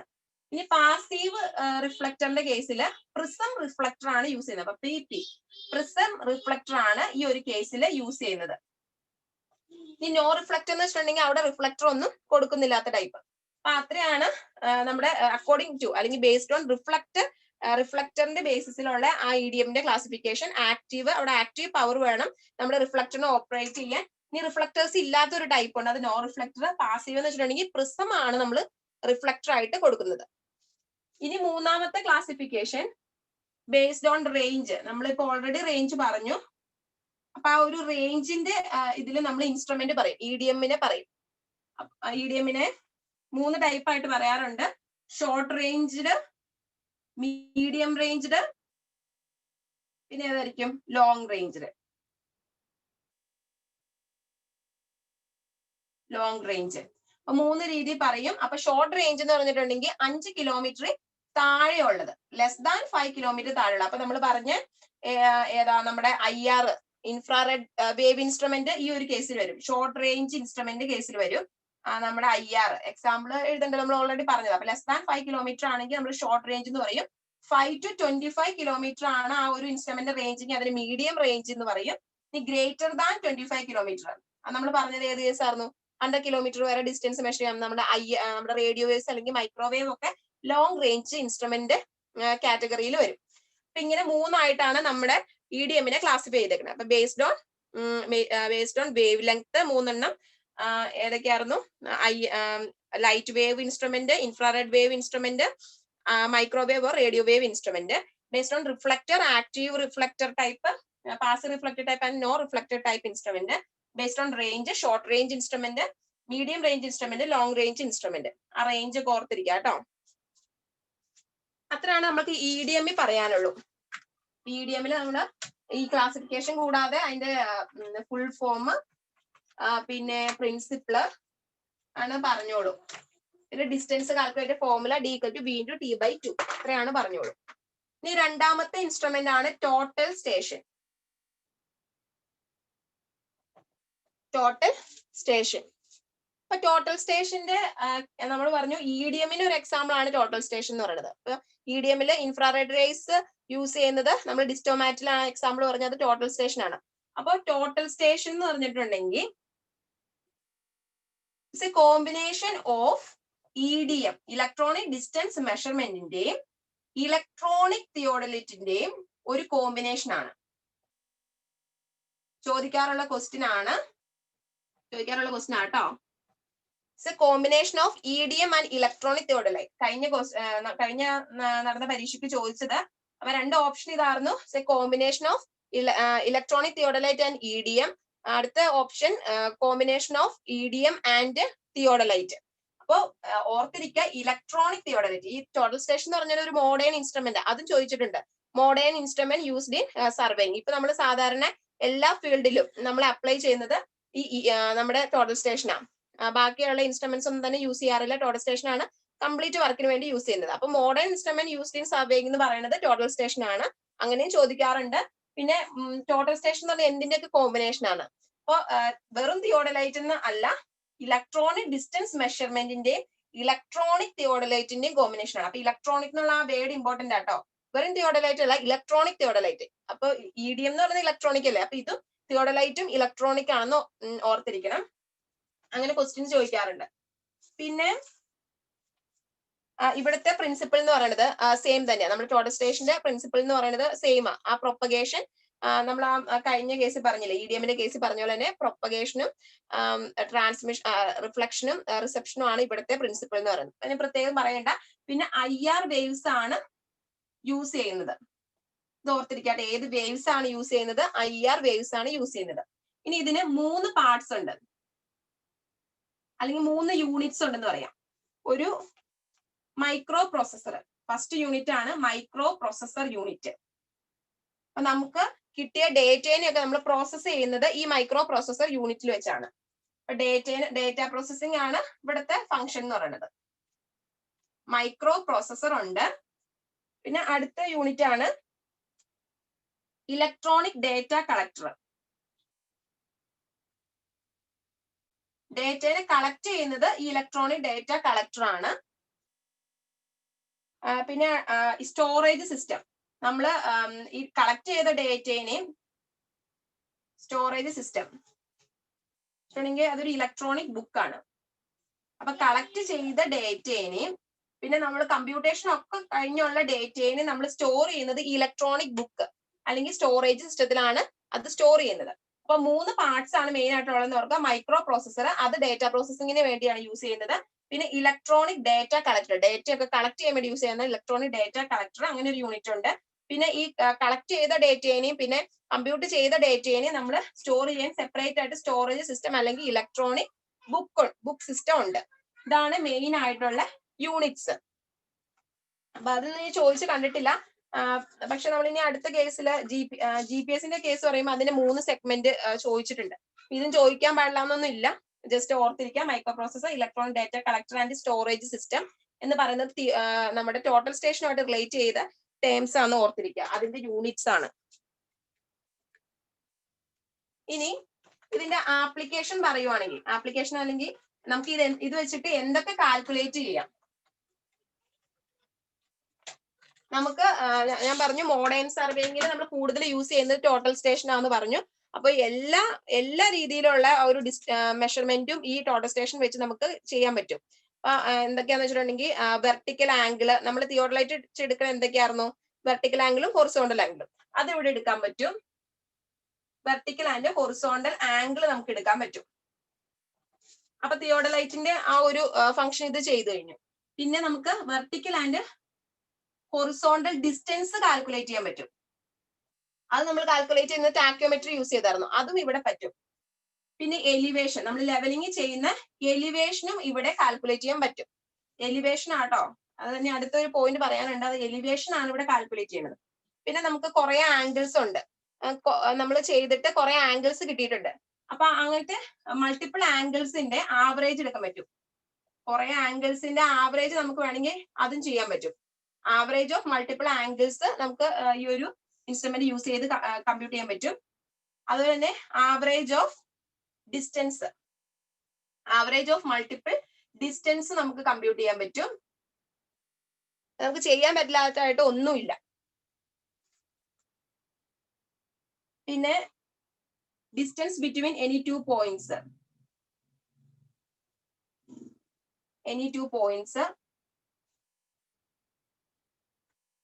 പിന്നെ കോർഡിനേറ്റ്സ്, 3 കോർഡിനേറ്റ്സ്. ഇപ്പൊ എക്സ് വൈ ഇസഡ് എന്ന് പറഞ്ഞാൽ ആ 3 കോർഡിനേറ്റ്സ്, ഒരു പോയിന്റിന്റെ 3 കോർഡിനേറ്റ്സ് നമുക്ക് ഡിറ്റർമൈൻ ചെയ്യാൻ പറ്റും.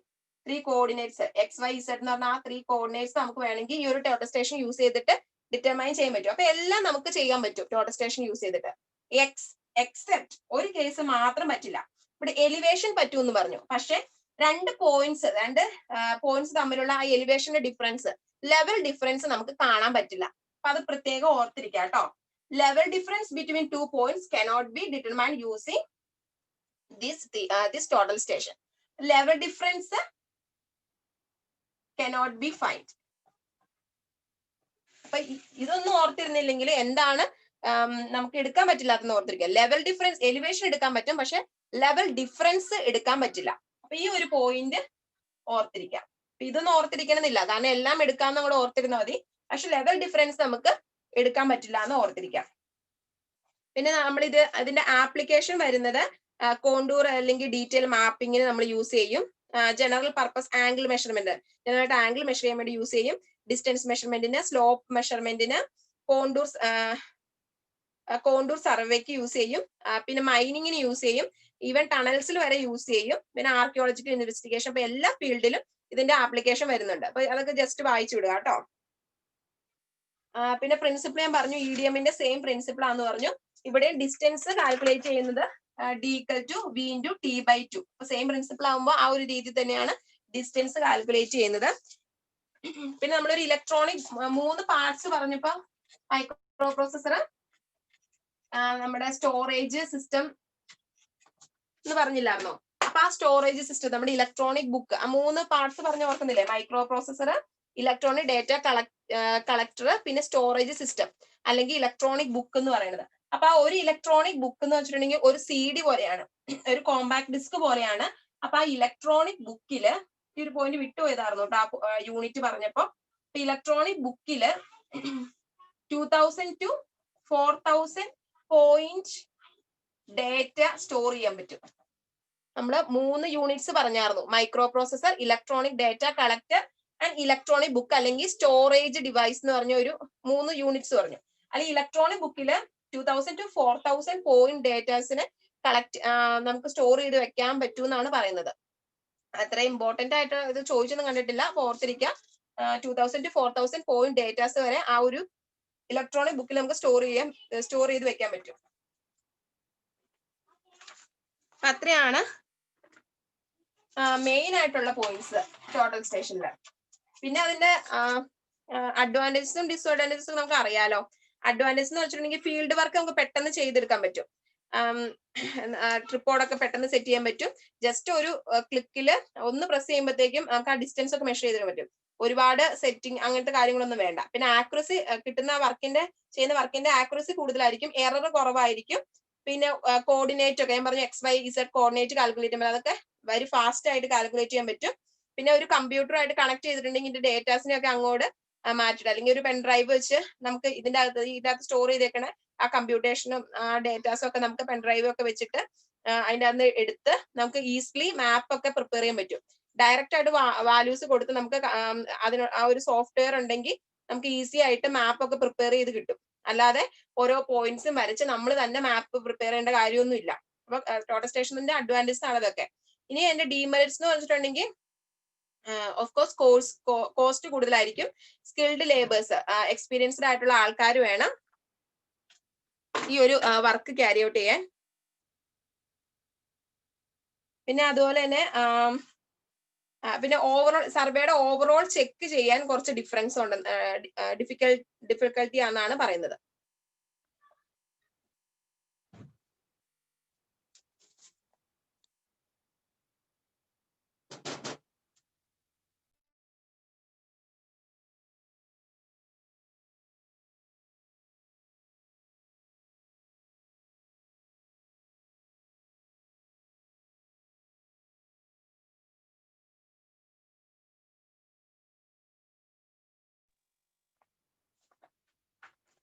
ഹലോ, കേൾക്കാലോ അല്ലെ? അപ്പൊ അത്രയാണ് നമുക്ക് ടോട്ടൽ സ്റ്റേഷനിൽ പറയാനുള്ളത് കേട്ടോ. ടോട്ടൽ സ്റ്റേഷനിൽ അത് combination of EDM and electronic theodolite എന്ന് ഓർത്തിരിക്കുക. പിന്നെ അതിന്റെ പ്രിൻസിപ്പിൾ പറഞ്ഞു, 3 പാർട്സ്. പിന്നെ ലെവൽ ഡിഫറൻസ് മാത്രം മെഷർ ചെയ്യാൻ പറ്റില്ല, ബാക്കിയുള്ള എല്ലാ ഡീറ്റെയിൽസ് എടുക്കാൻ പറ്റും, എല്ലാ ഫീൽഡിലും തന്നെ അപ്ലൈ ചെയ്യാൻ പറ്റും. പിന്നെ പറഞ്ഞത് ഇൻഫ്രാറെഡ് റേസ് ആണ് യൂസ് ചെയ്യുന്നത്. Distance equal to velocity into time by 2 ആണ്. അഡ്വാൻറ്റേജസ് പറഞ്ഞു, ഡ്രോബാക്സ് പറഞ്ഞു. അത്രയാണ് മെയിൻ ആയിട്ട് ടോട്ടൽ സ്റ്റേഷൻ വരുന്നത്.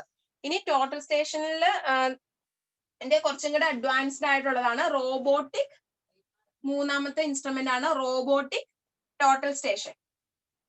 അത് ടോട്ടൽ സ്റ്റേഷനേക്കാളും കുറച്ചും കൂടെ അഡ്വാൻസ്ഡ് ആണ്. എന്ന് വെച്ചിട്ടുണ്ടെങ്കിൽ അത് റോബോട്ട്സ് ആണ്, റോബോട്ടിക് ആണ്. അപ്പൊ അതുകൊണ്ട് തന്നെ നമുക്ക് മറ്റേ ഒരു കേസിൽ ആ പ്രിസം ഒക്കെ ഹോൾഡ് ചെയ്യാൻ വേണ്ടി നമ്മുടെ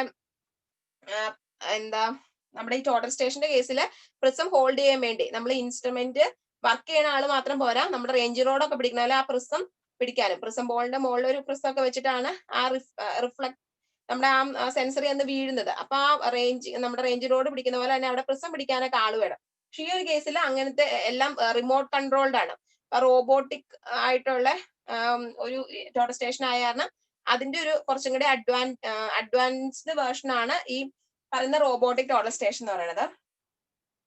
അത് റീസെന്റ് ഡെവലപ്മെന്റ് ആണ്. റിമോട്ട് കൺട്രോൾ യൂസ് ചെയ്താണ് കൂടുതൽ ഓപ്പറേഷൻ ഒക്കെ ക്യാരി ഔട്ട് ചെയ്യുന്നത്. അതിന്റെ അകത്ത് അത്രയും പോയിന്റ്സ് ഉള്ളൂ, അത്രയും ഓർത്തിരുന്നാൽ മതി കേട്ടോ.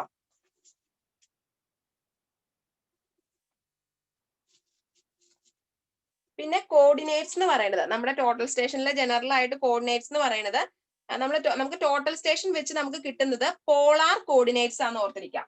കോർഡിനേറ്റ്സിൽ പോളാർ കോർഡിനേറ്റ്സ്, നമുക്ക് കോർഡിനേറ്റ്സ് ഒക്കെ ഈസി ആയിട്ട് ഫാസ്റ്റ് ആയിട്ട് കാൽക്കുലേറ്റ് ചെയ്യാൻ പറ്റും എന്ന് പറഞ്ഞാൽ അത് നമുക്ക് കിട്ടുന്ന ടോട്ടൽ സ്റ്റേഷൻ വെച്ച് നമുക്ക് കിട്ടുന്ന കോർഡിനേറ്റ്സ് എന്ന് പറയുന്നത് പോളാർ കോർഡിനേറ്റ്സ് ആണ്.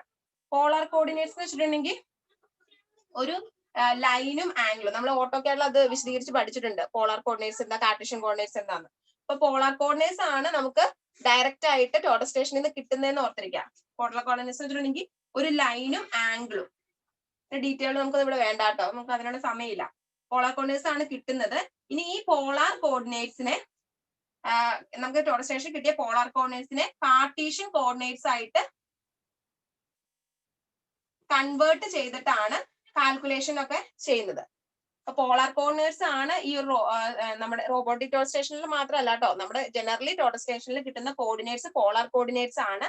ആ പോളാർ കോർഡിനേറ്റ്സിനെ കാർട്ടീഷ്യൻ കോർഡിനേറ്റ്സ് ആയിട്ട് നമ്മൾ കൺവേർട്ട് ചെയ്തിട്ടാണ് നമ്മുടെ വർക്ക് ക്യാരി ഔട്ട് ചെയ്യുന്നത്. ആ ഒരു പോയിന്റും കൂടെ അഡീഷണൽ ആയിട്ട് ഓർത്തിരിക്കാം. ഇനി അടുത്ത നമ്മുടെ അഡ്വാൻസ്ഡ് ഇൻസ്ട്രുമെന്റ് ആണ് GPS. 4th വൺ ആണ് GPS. GPS means global positioning system. GPS 4th one ആണ് GPS, ഗ്ലോബൽ പൊസിഷനിങ് സിസ്റ്റം. എല്ലാവർക്കും അതിന്റെ ഫുൾ ഫോം അറിയായിരിക്കും, ഗ്ലോബൽ പൊസിഷനിങ് സിസ്റ്റം. അപ്പൊ അത് ഡെവലപ്പ് ചെയ്തത് US ആണ്. US ഡിഫൻസ് ഡിപ്പാർട്ട്മെന്റ് ആണ് ഈ ഒരു GPS ഡെവലപ്പ് ചെയ്തത്. ഇനി അവര് അതിനെ വിളിച്ച പേരാണ് നാവ് സ്റ്റാർ. US ഡിഫൻസ് ഡിപ്പാർട്ട്മെന്റ് ആണ് നമുക്ക് ഈ GPS കുറച്ച് പഠിക്കാനുണ്ട്. അപ്പൊ അതിന്റെ എല്ലാ പോയിന്റ്സ് അറിഞ്ഞിരിക്കുക കേട്ടോ. US ഡിഫൻസ് ഡിപ്പാർട്ട്മെന്റ് ആണ് അത് ഡെവലപ്പ് ചെയ്തത്. അവർ അതിന് കൊടുത്ത പേരാണ് Navstar.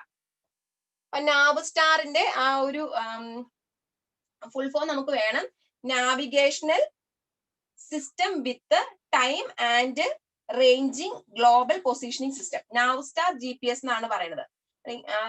Navigational system with time and ranging global positioning system, അല്ലെങ്കിൽ സിംപ്ലി GPS എന്ന് പറയും. അപ്പോൾ US ഡിഫൻസ് ഡിപ്പാർട്ട്മെന്റ് ആണ് ആ ഒരു GPS ഡെവലപ്പ് ചെയ്തത് ഫസ്റ്റ് ആയിട്ട്. അത് അവർ അതിന് വിളിച്ച പേരാണ് നാവ്സ്റ്റാർ, അല്ലെങ്കിൽ സിംപ്ലി GPS എന്ന് പറയും. NAVSTAR means navigational system of time and ranging global positioning system. അത്രയാണ് അതിന്റെ ആ ഒരു ഫുൾ ഫോം വരുന്നത്, അല്ലെങ്കിൽ സിംപ്ലി GPS എന്ന് നമ്മൾ പറയും.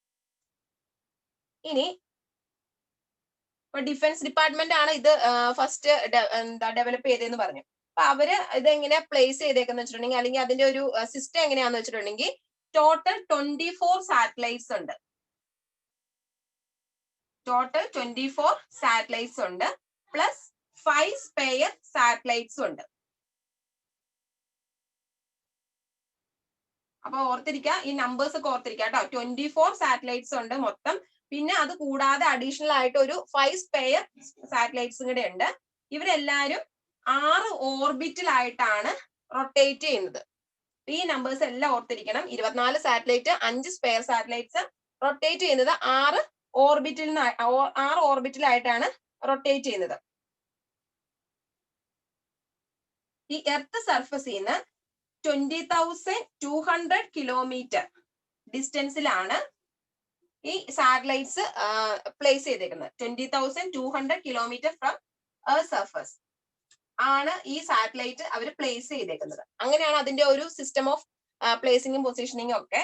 24 സാറ്റലൈറ്റ് ഉണ്ട്, 5 സ്പെയർ സാറ്റലൈറ്റ് ഉണ്ട്, 6 ഓർബിറ്റിലായിട്ട് സാറ്റലൈറ്റ് റൊട്ടേറ്റ് ചെയ്യുന്നു. അത് എർത്ത് സർഫസിൽ നിന്ന് 20,200 കിലോമീറ്റർ ഡിസ്റ്റൻസിലാണ് ഉള്ളത്. ഇനി അവർ റൊട്ടേറ്റ് ചെയ്യുന്ന ഒരു ആംഗിൾ എന്ന് പറയുന്നത് 55 ഡിഗ്രി ആണ്. ആ റൊട്ടേഷൻ ആംഗിൾ എന്ന് പറയുന്നത് 55 ഡിഗ്രി ആണ്. നമ്മുടെ GPS ഇങ്ങനത്തെ കുറച്ച് ഫിഗേഴ്സ് ഒക്കെ പഠിക്കാനുണ്ട് കേട്ടോ. 24 സാറ്റലൈറ്റ്, 5 സ്പെയർ സാറ്റലൈറ്റ്സ്, 6 ഓർബിറ്റില്, എർത്തിന്റെ സർഫസിൽ നിന്ന് 20,200 കിലോമീറ്റർ ഡിസ്റ്റൻസിൽ 55 ഡിഗ്രി ആണ് അവിടുത്തെ റൊട്ടേഷൻ ആംഗിൾ എന്ന് പറയുന്നത്. ഇനി ഫസ്റ്റ് സാറ്റലൈറ്റ് ലോഞ്ച് ചെയ്ത ഇയർ 1993 ആണ്.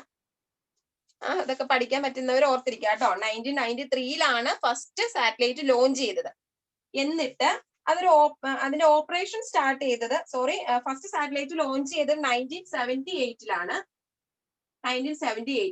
1993 ഫസ്റ്റ് ഓപ്പറേഷൻ സ്റ്റാർട്ട് ചെയ്തത്. 1993 അത് ഫുള്ളി ഓപ്പറേഷൻ മോഡിലേക്ക്, അത് ജസ്റ്റ് സ്റ്റാർട്ട് ചെയ്തുള്ളൂ. ഫുള്ളി ഓപ്പറേഷൻ മോഡിലേക്ക് വന്നത് 1996 3 കൊല്ലങ്ങളും കഴിഞ്ഞിട്ടാണ് ഫുള്ളി ഒരു ഓപ്പറേഷൻ മോഡിലേക്ക് വന്നത്.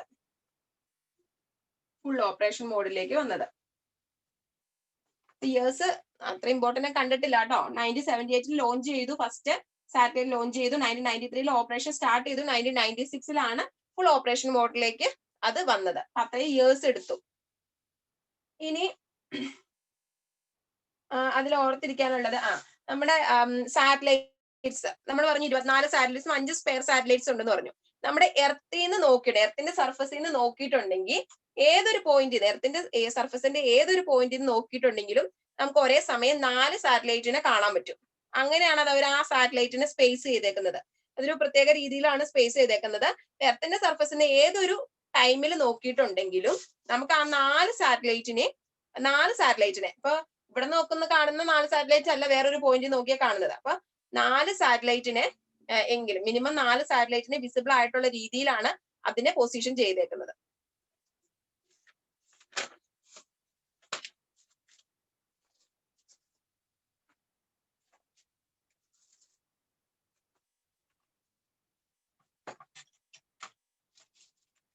ഇത്രയും പറഞ്ഞ ഫിഗേഴ്സ് ഒക്കെ ഓർത്തിരിക്കാം കേട്ടോ. ഇനി അതിന്റെ വർക്കിംഗ് പ്രിൻസിപ്പിൾ എന്ന് പറയുന്നത്, ട്രൈലാട്രേഷൻ ആണ് വർക്കിംഗ് പ്രിൻസിപ്പിൾ എന്ന് പറയുന്നത്. ട്രൈലാട്രേഷൻ പ്രിൻസിപ്പിൾ ആണ് ട്രൈലാട്രേഷൻ. ഈ പേര് ഇമ്പോർട്ടന്റ് ആണ്, ഓർത്തിരിക്കുക. ട്രൈലാട്രേഷൻ ആണ് അതിന്റെ വർക്കിംഗ് പ്രിൻസിപ്പിൾ എന്ന് പറയുന്നത്. ട്രൈലാട്രേഷൻ എന്ന് പറഞ്ഞിട്ടുണ്ടെങ്കിൽ it is A determination of absolute or relative location of points. നമ്മൾ GPS എന്താന്ന് നമുക്ക് അറിയാലോ, നമ്മുടെ ഫോണിലൊക്കെ ഇല്ലേ, നമ്മുടെ പൊസിഷൻ ഡിറ്റർമൈൻ ചെയ്യുമല്ലേ നമ്മുടെ. അപ്പൊ ആ GPS യൂസ് ചെയ്ത് it is a determination of absolute or relative location of points by measurement of distance using geometry of circles, triangle or sphere. അപ്പൊ ജോമെട്രി യൂസ് ചെയ്തിട്ട് ഓരോ പോയിന്റ്സിനെ ഡിറ്റർമൈൻ ചെയ്യുക, അതാണ് ഈ ട്രൈലാട്രേഷൻ എന്ന് വെച്ചിട്ടുണ്ടെങ്കിൽ. അപ്പൊ ട്രൈലാട്രേഷൻ ആണ് നമ്മുടെ GPS-ന്റെ വർക്കിംഗ് പ്രിൻസിപ്പിൾ എന്ന് ഓർത്തിരിക്കാം. പിന്നെ ഇതിന് 3 സെഗ്മെന്റ് ആയിട്ട് തിരിച്ചിട്ടുണ്ട്. നമ്മൾ ടോട്ടൽ സ്റ്റേഷന് 3 യൂണിറ്റ്സ് ഉണ്ടെന്ന് പറഞ്ഞ പോലെ തന്നെ ഇവിടെയും 3 യൂണിറ്റ്സ് ഉണ്ട്. 3 സെഗ്മെന്റ്സ് ആണുള്ളത്. ഫസ്റ്റ് വൺ കൺട്രോൾ സെഗ്മെന്റ്, രണ്ടാമത്തതാണ് സ്പേസ് സെഗ്മെന്റ്, മൂന്നാമത്തതാണ് യൂസർ സെഗ്മെന്റ്. അപ്പൊ ക്വസ്റ്റ്യൻ ചോദിച്ചിട്ട് ഇതിന് ക്വസ്റ്റ്യൻ ചോദിച്ചിട്ടുള്ള എങ്ങനെയാന്ന് വെച്ചിട്ടുണ്ടെങ്കിൽ 4 ഓപ്ഷൻ തന്നിട്ട് ഇതിന്റെ അകത്ത് നമ്മുടെ GPS-ന്റെ ഒരു സെഗ്മെന്റ് അല്ലാത്തത് ഏത്. അപ്പൊ ഈ 3 ഓപ്ഷൻ പ്ലസ് ഇതിന്റെ കൂടെ കൊടുത്തത് വാട്ടർ ആയിരുന്നു. അപ്പൊ ഇതിന്റെ അകത്ത് ഏതാണ് ഓപ്ഷനിൽ വരുന്നത്? വാട്ടർ ആണ് GPS-ന്റെ സെഗ്മെന്റ് അല്ലാത്തത്. അപ്പൊ ഓർത്തിരിക്കുക, കൺട്രോള്, സ്പേസ്, യൂസർ, ഈ 3 ആ പേരെങ്കിലും അറ്റ്ലീസ്റ്റ് ഓർത്തിരിക്കുക കേട്ടോ. കൺട്രോള്, സ്പേസ്, യൂസർ, ഈ 3 ടേം നമ്മുടെ GPS-ആയിട്ട് റിലേറ്റ് ചെയ്താന്ന് ഓർത്തിരിക്കുക കേട്ടോ. ഇനി കൺട്രോൾ സെഗ്മെന്റിൽ നടക്കുന്നത് എങ്ങനെയാന്ന് വെച്ചിട്ടുണ്ടെങ്കിൽ അവിടെ ചെയ്യുന്ന പ്രോസസ്സ് എന്താന്ന് വെച്ചാൽ അവിടെ ഒരു മോണിറ്റർ സ്റ്റേഷൻ ഉണ്ട്. അതാണ് അവിടുത്തെ സെൻസേഴ്സ്. എന്താണുള്ളത്? മോണിറ്റർ സ്റ്റേഷൻ ഉണ്ട്. ഒരു മോണിറ്റർ സ്റ്റേഷൻ ഉണ്ട്. ഈ മോണിറ്റർ സ്റ്റേഷൻ സിഗ്നൽ ഒന്നും ചെയ്യാത്ത റോ ഡേറ്റാസിനെ കളക്ട് ചെയ്യും. അപ്പൊ മോണിറ്റർ സ്റ്റേഷൻ ഉണ്ട് നമ്മുടെ കൺട്രോൾ സെഗ്മെന്റിലുള്ള monitor station. Raw satellite signal ഡേറ്റാസിനെ കളക്ട് ചെയ്യും. പ്രോസസിംഗ് ഒന്നും നടക്കാത്ത റോ ഡേറ്റാസിനെ കളക്ട് ചെയ്യും. മോണിറ്റർ സ്റ്റേഷൻ റോ ഡേറ്റാസിനെ കളക്ട് ചെയ്യും. Collect raw satellite signal datas. ഇനി കളക്ട് ചെയ്തിട്ട് retransmit to monitor control station. ഇത് മോണിറ്റർ സ്റ്റേഷൻ ആയിരുന്നു. ഇനി മോണിറ്റർ കൺട്രോൾ സ്റ്റേഷനിലേക്ക് ഇതിന് റീട്രാൻസ്മിറ്റ് ചെയ്യും. ഓർത്തിരിക്കാട്ടോ, മോണിറ്റർ കൺട്രോൾ സ്റ്റേഷൻ MCS എന്ന് പറയും. ഈ മോണിറ്റർ കൺട്രോൾ സ്റ്റേഷനിലേക്ക് അത് വീണ്ടും ട്രാൻസ്മിറ്റ് ചെയ്യും.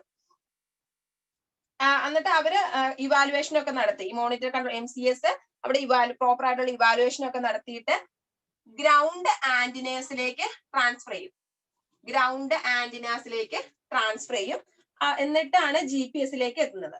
ഇതാണ് ഈ കൺട്രോൾ സെഗ്മെന്റിന്റെ ഫംഗ്ഷൻ. അവിടെ നടക്കുന്ന പ്രോസസ് എന്ന് വെച്ചാൽ ആദ്യമേ മോണിറ്റർ സ്റ്റേഷൻ റോ ഡേറ്റാസിനെ ഒക്കെ കളക്ട് ചെയ്യും. എന്നിട്ട് അതിനെ എങ്ങോട്ടാണ് ഡയറക്റ്റ് ചെയ്യണത്? അല്ലെങ്കിൽ മോണിറ്റർ കൺട്രോൾ സ്റ്റേഷനിലേക്ക് അത് റീട്രാൻസ്മിറ്റ് ചെയ്യും. അവിടുന്ന് ഗ്രൗണ്ട് ആന്റിനാസ് അത് ഇവാലുവേഷൻ ഒക്കെ കഴിഞ്ഞിട്ട് ഗ്രൗണ്ട് ആന്റിനാസ് അത് റിസീവ് ചെയ്യും. പിന്നീട് GPS-ലേക്ക് കൊടുക്കും. പിന്നെ നമ്മള് GPS-ൽ കോമൺ ആയിട്ട് യൂസ് ചെയ്യുന്ന ആന്റിന, ഗ്രൗണ്ട് ആന്റിന ഏതാന്ന് ചോദിച്ചിട്ടുണ്ട്. അതിന് മൈക്രോസ്ട്രിപ്പ് ആന്റിന എന്നാണ് പറയുന്നത് കേട്ടോ. ഇത് അഡീഷണൽ ആയിട്ട് ഞാൻ പറയുന്ന ഒരു പോയിന്റാ. ഒരു ക്വസ്റ്റ്യൻ പേപ്പർ കണ്ടായിരുന്നു പറഞ്ഞാണ് മൈക്രോസ്ട്രിപ്പ് ആന്റിന. ഇപ്പൊ GPS-ൽ സാധാരണയായിട്ട് യൂസ് ചെയ്യാറുള്ള ആന്റിന മൈക്രോസ്ട്രിപ്പ് ആന്റിനയാണ്. മൈക്രോസ്ട്രിപ്പ് ആന്റിന യൂസ് ചെയ്തത്. അപ്പൊ ഇതാണ് നമ്മുടെ കൺട്രോൾ സെഗ്മെന്റിൽ നടക്കുന്ന പ്രോസസ്സ്. ഇനി അടുത്ത സെഗ്മെന്റ് ആണ് സ്പേസ് സെഗ്മെന്റ്. സ്പേസ് സെഗ്മെന്റിലുള്ള കാര്യങ്ങളെല്ലാം നമ്മൾ ഓൾറെഡി പറഞ്ഞ കാര്യങ്ങൾ. 24 ഫിഗേഴ്സ് പറഞ്ഞില്ലേ, അത് നമ്മുടെ സ്പേസ് സെഗ്മെന്റിൽ വരുന്ന പോയിന്റ്സ് ആണ്. 24 സാറ്റലൈറ്റ്സ് ഉണ്ട്. 5 സ്പെയർ സാറ്റലൈറ്റ്സ് 6 ഓർബിറ്റിലായിട്ട് എർത്തിന്റെ സർഫസിൽ നിന്ന് 20,200 കിലോമീറ്റർ ഡിസ്റ്റൻസിൽ അത് 55 ഡിഗ്രി റൊട്ടേഷൻ ആംഗിൾ റൊട്ടേറ്റ് ചെയ്തുകൊണ്ടിരിക്കുക എന്ന് പറഞ്ഞില്ലേ. പിന്നെ 4 സാറ്റലൈറ്റ്സിനെ എർത്തിന്റെ ഏതൊരു പോയിന്റിൽ നോക്കിയിട്ടുണ്ടെങ്കിലും വിസിബിൾ ആണ്. ആ ഒരു രീതിയിലാണ് അത് സ്പേസ് ചെയ്തേക്കണേ. അപ്പൊ അതാണ് നമ്മുടെ സ്പേസ്. നമ്മൾ ഓൾറെഡി പറഞ്ഞ പോയിന്റ്സ് ആണ്. ഇനി നമ്മള് ഒരു സാറ്റലൈറ്റ് ഒരു ഓർബിറ്റിനെ റൊട്ടേറ്റ് ചെയ്യാൻ എടുക്കുന്ന ടൈം എന്ന് പറയുന്നത്, ഒരു time to rotate a satellite in one orbit. ഒരു ഓർബിറ്റില്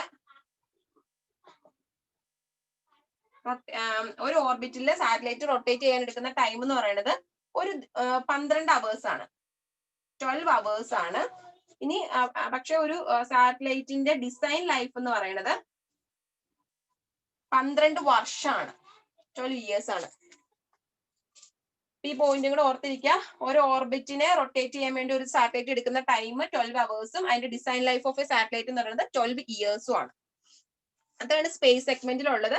പിന്നെ യൂസർ സെഗ്മെന്റ് എന്ന് വെച്ചിട്ടുണ്ടെങ്കിൽ അത് യൂസ് ചെയ്യാ അല്ലെങ്കിൽ അപ്ലൈ ചെയ്യുന്ന ഫീൽഡ് എന്ന് പറഞ്ഞാൽ മിലിറ്ററിയില്, അതുപോലെ തന്നെ റോബോട്ട് ഗൈഡൻസിന്, നമ്മൾ പറയാൻ പോകുന്ന GIS ജിയോഗ്രാഫിക്കൽ ഇൻഫോർമേഷൻ സിസ്റ്റത്തിൽ യൂസ് ചെയ്യും, ഡിസാസ്റ്റർ റിലീഫിന് യൂസ് ചെയ്യും, സർവേയിങ്ങിനൊക്കെയാണ് ഇത് യൂസ് ചെയ്യാറ്. ഇനി ഇതിന്റെ അഡ്വാൻറ്റേജസ്, GPS-ന്റെ അഡ്വാൻറ്റേജസും ഈ ആപ്ലിക്കേഷൻ ജസ്റ്റ് വായിച്ചു വിടുക. അഡ്വാൻറ്റേജസ് 3 dimensional ഒരു സിസ്റ്റം ആണ് GPS എന്ന് പറയുന്നത്. പിന്നെ വെദർ ഇൻഡിപെൻഡന്റ് ആണ്, വെദറിനെ ഒന്നും ഡിപ്പെൻഡ് ചെയ്യുന്നില്ല. ഡേ ആൻഡ് നൈറ്റ് ഓപ്പറേഷൻ നമുക്ക് ക്യാരി ഔട്ട് ചെയ്യാൻ പറ്റും. റാപ്പിഡ് ഡേറ്റ പ്രോസസിംഗ് വിത്ത് ക്വാളിറ്റി കൺട്രോൾ, പെട്ടെന്ന് ഡേറ്റ പ്രോസസ് ചെയ്തെടുക്കാൻ പറ്റും. ഹൈ പ്രിസിഷൻ ആണ്, കോസ്റ്റ് എഫക്റ്റീവ് ആണ്. പിന്നെ അതിന്റെ ആപ്ലിക്കേഷൻ എന്ന് പറയുന്നത് മറൈൻ സിസ്റ്റത്തിൽ യൂസ് ചെയ്യാം, പ്രൈവറ്റ് ആൻഡ് കൊമേഴ്സ്യൽ യൂസിന് യൂസ് ചെയ്യാം, അതുപോലെ അഗ്രികൾച്ചറില്, നാവിഗേഷന്, mapping and surveying, earth prediction ഒക്കെ നമ്മൾ യൂസ് ചെയ്യാം. അതൊക്കെ അങ്ങനത്തെ ഈ ആപ്ലിക്കേഷൻ ഒക്കെ ജസ്റ്റ് വായിച്ചുവിടുക കേട്ടോ. അത്രയാണ് GPS-ലുള്ളത്. GPS-ൽ നമ്മൾ പറഞ്ഞു, ഒന്നുകൂടെ ബ്രീഫ് ചെയ്ത് പറയണ്ടല്ലോ, അപ്പൊ പറഞ്ഞില്ലേ സെയിം പോയിന്റ്സ്. ആ ഫിഗേഴ്സ് ഓർത്തിരിക്കുക. പിന്നെ US ഡിഫൻസ് ഡിപ്പാർട്ട്മെന്റ് ആണ് ഇത് ഫസ്റ്റ് ഡെവലപ്പ് ചെയ്തത്. പിന്നെ അവര് നാവിഗേഷണൽ നാവ്സ്റ്റാർ എന്നാണ് പേരിട്ടത്. Navigational system with time and ranging global positioning system, അല്ലെങ്കിൽ സിംപ്ലി GPS എന്ന് വിളിക്കും. പിന്നെ 24 സാറ്റലൈറ്റ്, ആ ഫിഗേഴ്സ് പറഞ്ഞത്. പിന്നെ ഓപ്പറേഷൻ ഫസ്റ്റ് ലോഞ്ച് 1978-ല്, 1993-ലാണ് ഓപ്പറേഷൻ ഫസ്റ്റ് സ്റ്റാർട്ട് ചെയ്തത്, അല്ലെങ്കിൽ ഓപ്പറേഷൻ ജസ്റ്റ് സ്റ്റാർട്ട് ചെയ്തത്. 1996-ല് ഫുൾ ഓപ്പറേഷൻ മോഡലിലേക്ക് വന്നു. പിന്നെ GPS-ന്റെ വർക്കിംഗ് പ്രിൻസിപ്പിൾ ട്രൈലാട്രേഷൻ. കോമൺലി യൂസ് ചെയ്യുന്ന ആന്റിന എന്ന് പറയുന്നത് മൈക്രോ സ്ട്രിപ്പ് ആണ്. പിന്നെ നമ്മൾ 3 സെഗ്മെന്റ് ഉണ്ടെന്ന് പറഞ്ഞ് കൺട്രോൾ, സ്പേസ്, യൂസർ. ആ പേര് ജസ്റ്റ് ഓർത്തിരിക്കുക കേട്ടോ, പേരെങ്കിലും. പിന്നെ കൺട്രോൾ സെഗ്മെന്റിൽ വരുന്ന പ്രോസസ്സ് നമ്മൾ പറഞ്ഞായിരുന്നു. മോണിറ്റർ സ്റ്റേഷനാണ് മോണിറ്റർ സ്റ്റേഷൻ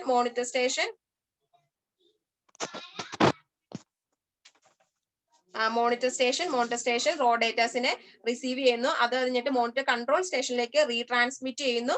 അവിടെ ഇവാലുവേഷൻ ഒക്കെ കഴിഞ്ഞിട്ട് ഗ്രൗണ്ട് ആന്റിനയിലേക്ക് വീണ്ടും വിടുന്നു. അവിടുന്ന് GPS-ലേക്ക് പോകുന്നു. അങ്ങനെയാണ് കൺട്രോൾ സെഗ്മെന്റിൽ നടക്കുന്ന പ്രോസസ്സ്. പിന്നെ സ്പേസ് സെഗ്മെന്റ് ഉണ്ട്, യൂസർ ഉണ്ട്. പിന്നെ നമ്മൾ പറയാത്തത്, first GPS instrument to be used for control surveying. First GPS instrument use ചെയ്തതിന്റെ പേരെന്ന് ഓർത്തിരുന്നോ? First GPS instrument first launch ചെയ്ത ഇയർ ഒക്കെ പറഞ്ഞല്ലോ. അതിൽ ഫസ്റ്റ് യൂസ് ചെയ്ത GPS ഇൻസ്ട്രുമെന്റ് എന്ന് പറയുന്നത് മാക്രോമീറ്റർ V1000. മാക്രോമീറ്റർ V1000 ആണ് ഫസ്റ്റ് യൂസ് ചെയ്ത GPS ഇൻസ്ട്രുമെന്റ് എന്ന് പറയുന്നത്. പിന്നെ ഞാൻ പറഞ്ഞ മൈക്രോസ്ട്രിപ്പ് ആന്റിനയാണ് യൂസ് ചെയ്യുന്നത്, അതും കൂടെ ഓർത്തിരിക്കുക കേട്ടോ. പിന്നെ നമ്മൾ നാവ്സ്റ്റാർ എന്ന് പറഞ്ഞതിന്റെ വേറൊരു പേരാണ് NN നാവ്സ്റ്റാർ പറഞ്ഞില്ലേ, NNSS. NNS-ന്റെ ഫുൾ ഫോം കൂടെ ഓർത്തിരിക്കുക, നേവി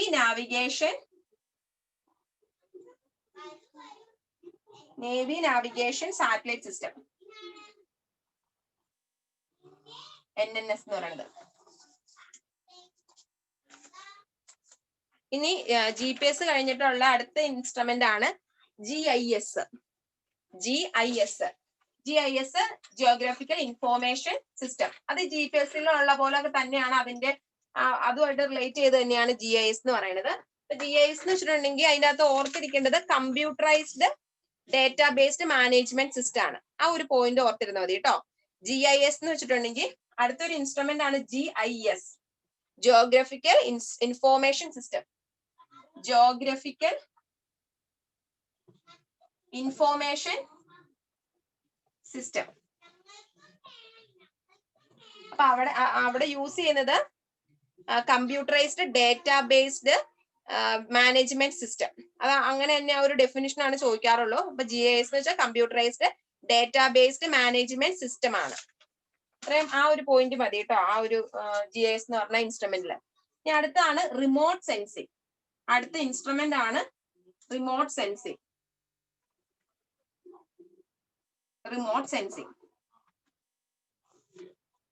റിമോട്ട് സെൻസിംഗിന്ന് ചോദിച്ചിട്ടുള്ള ഒരു question, acquiring information about a phenomenon, object or surface while at a distance from it. അങ്ങനെ നമ്മൾ അക്വയർ ചെയ്യാൻ വേണ്ടി യൂസ് ചെയ്യുന്ന ആ ഒരു ഇൻസ്ട്രുമെന്റിനാണ് റിമോട്ട് സെൻസിങ് എന്ന് പറയുന്നത്. ഒരു ഒബ്ജക്റ്റിൽ നിന്നോ അല്ലെങ്കിൽ ഒരു സർഫസിൽ നിന്നോ നല്ലൊരു റേഞ്ചിൽ അല്ലെങ്കിൽ നല്ലൊരു ഡിസ്റ്റൻസിൽ ആണ് ആ ഒരു പോയിന്റ് എങ്കിൽ അതിനെ കുറിച്ചുള്ള ഇൻഫോർമേഷൻ നമ്മൾ അക്വയർ ചെയ്യാൻ വേണ്ടി യൂസ് ചെയ്യുന്ന ഒരു ഇൻസ്ട്രുമെന്റ് അല്ലെങ്കിൽ ഒരു ബ്രാഞ്ച് ആണ് റിമോട്ട് സെൻസിങ് അല്ലെങ്കിൽ റിമോട്ട് സെൻസിങ് ഇൻസ്ട്രുമെന്റ് എന്ന് പറയുന്നത്. അതിനു വേണ്ടി യൂസ് ചെയ്യുന്നതാണ്. It is used for acquiring information about a phenomenon, object or surface while at a distance from it. നല്ലൊരു ഡിസ്റ്റൻസിൽ. അങ്ങനെ തന്നെയാണ് ഡെഫിനിഷൻ ആയിട്ട് ചോദിക്കാറുണ്ട് കേട്ടോ. പിന്നെ അതിന് ബേസിക് ആയിട്ടുള്ള കമ്പോണൻസ് 4 കമ്പോണൻസ് ആണുള്ളത്. 4 കമ്പോണൻസ് എന്ന് പറയുന്നത് ടാർജറ്റ് ഉണ്ടാവും, ഒരു ടാർജറ്റ് ഉണ്ടാവും, അതുപോലെ തന്നെ ഒരു സെൻസർ ഉണ്ടാവും. ഫസ്റ്റ് ഒരു സെൻസർ ഉണ്ടാവും. നമ്മൾ ആദ്യത്തെ കേസ് പറഞ്ഞ പോലെ, നമ്മുടെ EDM-ലൊക്കെ പറഞ്ഞ പോലെ ഒരു സെൻസർ ഉണ്ടാവും. ആ റേസിന് ഇവിടെ ഒരു സെൻസർ ഉണ്ടാവും.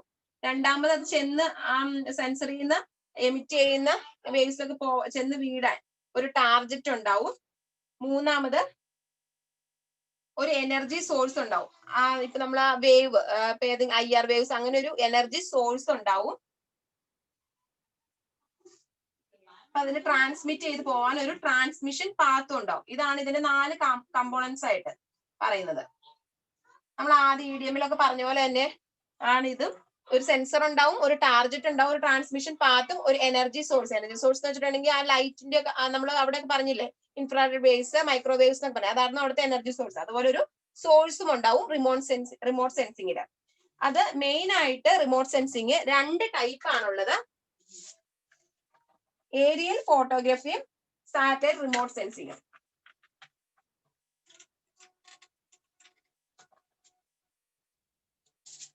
രണ്ട് ടൈപ്പ് ആണ് ഉള്ളത്. ഏരിയൽ ഫോട്ടോഗ്രാഫിയും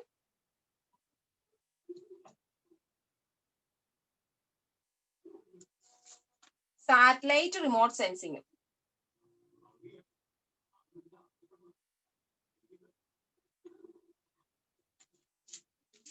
ഇപ്പൊ ഏരിയൽ ഫോട്ടോഗ്രാഫി എന്ന് വെച്ചിട്ടുണ്ടെങ്കിൽ നമ്മള് ഏരിയൽ ഫോട്ടോഗ്രാഫ്സ് എടുത്തിട്ടാണ് ആ പോയിന്റ്സിനെയൊക്കെ ഡിറ്റർമൈൻ ചെയ്യുന്നത്.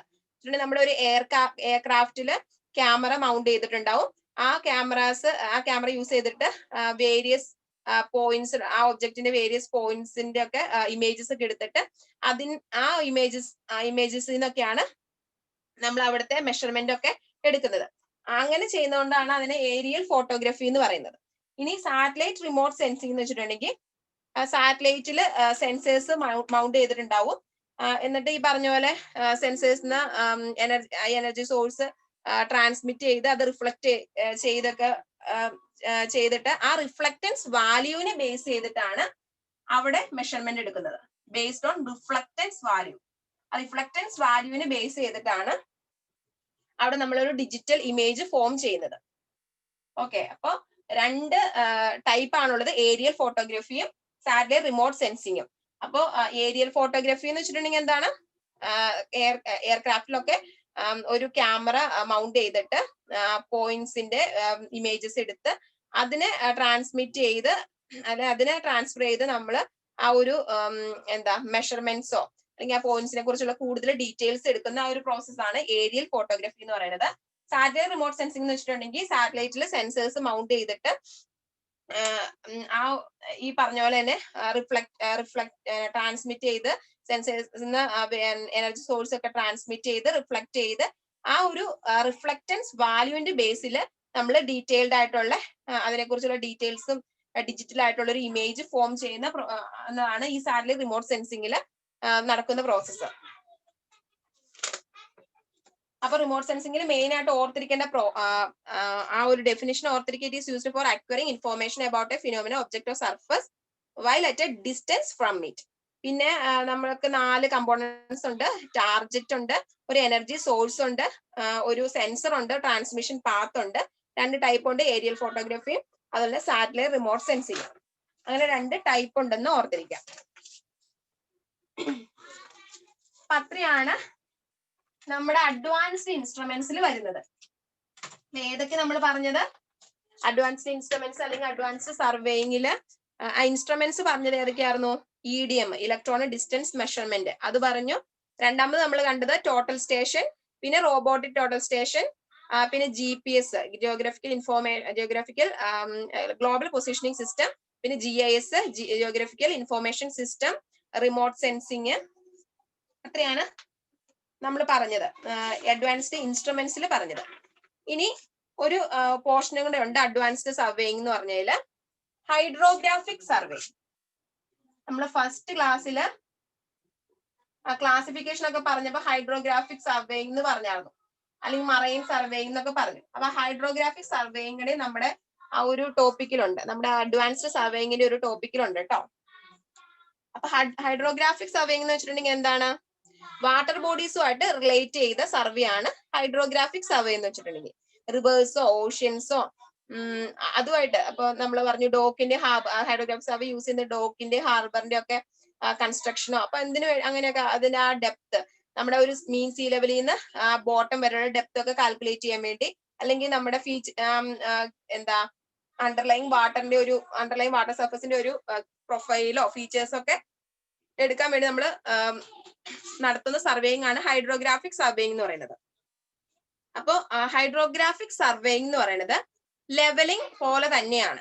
നമ്മൾ ലെവലിംഗ് പഠിച്ചില്ലേ? ലാൻഡ് സർവേയിങ്ങിന്റെ കേസ് നമ്മൾ ലെവലിംഗ് പഠിച്ചു. അപ്പൊ ലെവലിംഗ് പോലെ, ലെവലിംഗ് എന്ന് വെച്ചിട്ടുണ്ടെങ്കിൽ എന്തായിരുന്നു? ഒരു പോയിന്റിന്റെ എലിവേഷനോ ഡിപ്രഷനോ ഒക്കെ എടുക്കാം. ഒരു പോയിന്റിന്റെ പൊസിഷൻ ഡിറ്റർമൈൻ ചെയ്യുന്ന ഒരു പ്രോസസ് ആയിരുന്നു ലെവലിംഗിൽ നമ്മൾ ചെയ്തത്. വെർട്ടിക്കൽ ആയിട്ടുള്ള ഡിസ്റ്റൻസ് എടുക്കുന്ന ഒരു അസ്യൂംഡ് ഡേറ്റത്തിൽ നിന്ന് വെർട്ടിക്കൽ ആയിട്ടുള്ള ഒരു ഡിസ്റ്റൻസ് അല്ലെങ്കിൽ എലിവേഷൻ ഡിറ്റർമൈൻ ചെയ്യുമായിരുന്നു നമ്മൾ ലെവലിംഗ് ചെയ്തത്. അപ്പൊ ഈ ഹൈഡ്രോഗ്രാഫിക് സർവേയിങ് എന്ന് പറഞ്ഞിട്ടുണ്ടെങ്കിൽ അനലോഗസ് ടു ലെവലിംഗുമായിട്ട് സിമിലർ ആണ് ഈ ഹൈഡ്രോഗ്രാഫിക് സർവേയിങ് എന്ന് പറയുന്നത്. അപ്പൊ ഇവിടെ എടുക്കുന്നത് എന്താന്ന് വെച്ചിട്ടുണ്ടെങ്കിൽ മീൻ സീ ലെവലിൽ നിന്ന് നമ്മൾ അതിന്റെ ആ ബോട്ടം സർഫസ്, അപ്പൊ ആ വാട്ടർ ബോഡിയുടെ ടോപ്പ് സർഫസിൽ നിന്ന് നമ്മൾ ആ ബോട്ടം സർഫസിലേക്കുള്ള ഡെപ്ത്, അതാണ് നമ്മൾ ഇവിടെ ഹൈഡ്രോഗ്രാഫിക് സർവേയിങ്ങിൽ മെയിൻ ആയിട്ട് എടുക്കുന്നത്. Fundamental principles of levelling and surveying are adopted for acquiring data for determination of എന്തൊക്കെയാണ് നമ്മൾ ഇവിടെ ഡിറ്റർമൈൻ ചെയ്യുന്നതെന്ന് വെച്ചിട്ടുണ്ടെങ്കിൽ വാട്ടർ ഫ്ലോ ഡിറ്റർമൈൻ ചെയ്യാൻ പറ്റും. അതുപോലെ തന്നെ റേറ്റ് ഓഫ് ഫ്ലോ, അപ്പൊ ഞാൻ ഓൾറെഡി ഒന്ന് പറഞ്ഞു എന്തൊക്കെയാണ് ഡിറ്റർമൈൻ ചെയ്യുന്നത്. നമുക്ക് അവിടുത്തെ ആ ഒരു വാട്ടർ ബോഡിയിൽ വാട്ടർ ഫ്ലോയുടെ ടൈപ്പ് അല്ലെങ്കിൽ റേറ്റ് ഓഫ് ഫ്ലോ ഡിറ്റർമൈൻ ചെയ്യാൻ പറ്റും.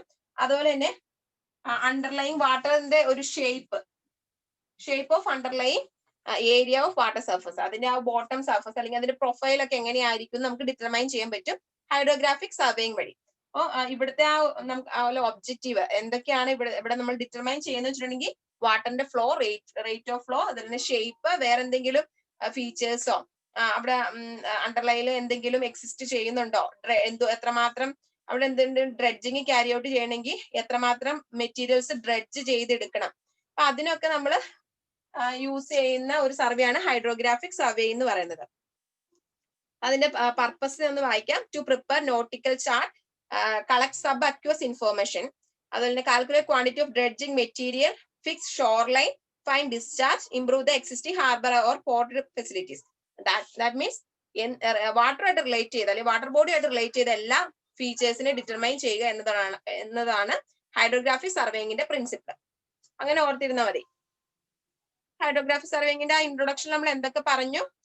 ഹൈഡ്രോഗ്രാഫിക് സർവേയിങ് എന്ന് പറഞ്ഞിട്ടുണ്ടെങ്കിൽ അങ്ങനെ വാട്ടർ ബോഡീസുമായിട്ട് റിലേറ്റ് ചെയ്ത് എന്ത് ഫീച്ചേഴ്സിനെ ഡിറ്റർമൈൻ ചെയ്യണോ അതിനുവേണ്ടി യൂസ് ചെയ്യുന്നതാണ്. അത് ലെവലിംഗുമായിട്ട് അനലോഗസ് ആണ്.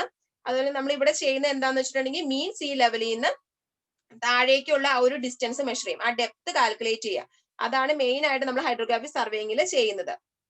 ഇനി അതിൽ ഹൈഡ്രോഗ്രാഫിക് സർവേയിങ്ങിൽ വരുന്ന ഒരു ടോപ്പിക്കാണ് സൗണ്ടിങ്. സൗണ്ടിങ് ഇമ്പോർട്ടന്റ് ആണ് കേട്ടോ.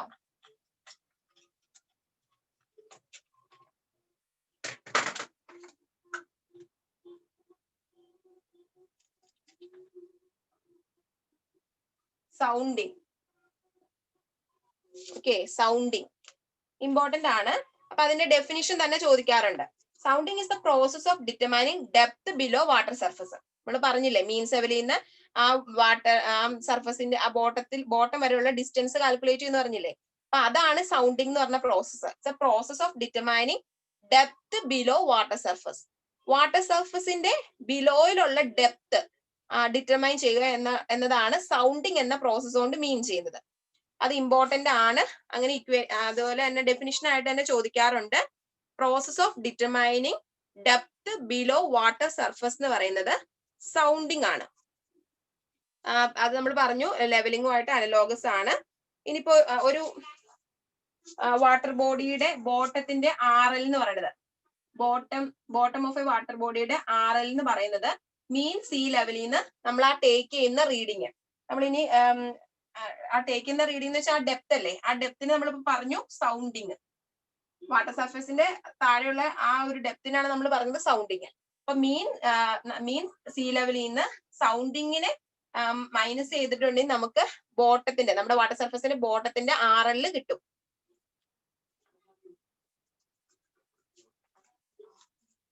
ഇനി റേഞ്ച് ലൈൻ. റേഞ്ച് ലൈൻ എന്ന് പറഞ്ഞിട്ടുണ്ടെങ്കിൽ ഇതാണ് നമ്മുടെ ഷോർ ലൈൻ. നമ്മുടെ ഷോറിലുള്ള ഒരു ലൈനാണ് ഷോർ ലൈൻ. നമ്മുടെ ഷോർ ലൈൻ, ഈ ഷോർ ലൈന് പെർപെൻഡിക്കുലർ ആയിട്ട് നമ്മൾ വരയ്ക്കുന്ന ഒരു ലൈനെയാണ് റേഞ്ച് ലൈൻ എന്ന് പറയുന്നത്. അപ്പൊ ഷോർ ലൈന് പെർപെൻഡിക്കുലർ ആയിട്ട് വരയ്ക്കുന്ന ലൈനെയാണ് റേഞ്ച് ലൈൻ എന്ന് പറയുന്നത്. ഈ റേഞ്ച് ലൈൻ സോൾഡ് ആയിട്ട് വരയ്ക്കാം. നമ്മുടെ റേഞ്ച് ലൈൻ ആണെങ്കിൽ ഈ റേഞ്ച് ലൈനില്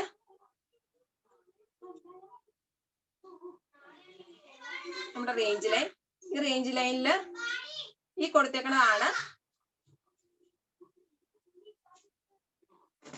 സൗണ്ടിങ് പോയിന്റ്സ് എന്ന് പറയും. ഈ പോയിന്റ്സിനെ പറയണയാണ് സൗണ്ടിങ് പോയിന്റ്സ് എന്ന്. അപ്പൊ റേഞ്ച് ലൈൻ ഇതാണ് നമ്മുടെ റേഞ്ച് ലൈൻസ്. അതിന്റെ അകത്ത് നമ്മൾ ഈ കൊടുത്തേക്കുന്ന ആ ബ്ലാക്ക് ഡോട്ട്സ് ആണ് സൗണ്ടിങ് പോയിന്റ്സ്. Sounding points.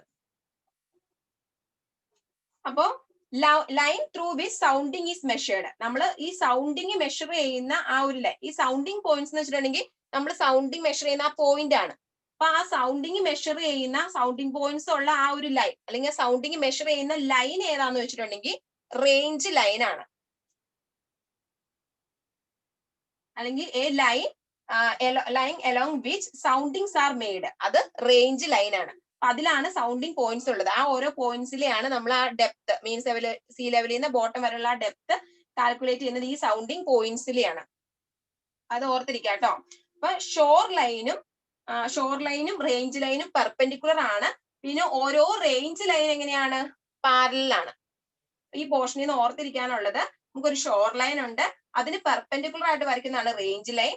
ഓരോ റേഞ്ച് ലൈനിലും സൗണ്ടിങ് പോയിന്റ്സ്, അല്ലെങ്കിൽ ഈ റേഞ്ച് ലൈനിലാണ് നമ്മൾ സൗണ്ടിങ് പോയിന്റ്സ് ഡിറ്റർമൈൻ ചെയ്യുന്നത്. അപ്പൊ ഈ റേഞ്ച് ലൈൻസ് എന്ന് പറഞ്ഞാൽ പാരലൽ ആയിരിക്കും, റേഞ്ച് ലൈനിൽ പെർപെൻഡിക്കുലർ ആയിരിക്കും ഷോർ ലൈൻ. അപ്പൊ സൗണ്ടിങ് മെഷർ ചെയ്യുന്ന ലൈൻ ഏതാണെന്ന് വെച്ചാൽ റേഞ്ച് ലൈൻ ആണ്. ഇനി സൗണ്ടിങ് മെത്തേഡ് ഉണ്ട്, അല്ലെങ്കിൽ നമ്മൾ സൗണ്ടിങ് മെഷർ ചെയ്യുന്നത് എങ്ങനെയാണ്, മെഷർ ചെയ്യുന്ന ഇൻസ്ട്രുമെന്റ് എന്തൊക്കെ യൂസ് ചെയ്താണ് നമ്മൾ സാധാരണ സൗണ്ടിങ് മെഷർ ചെയ്യുന്നത്, അല്ലെങ്കിൽ അതിന്റെ മെത്തേഡ് ഒക്കെ എങ്ങനെയാണ്.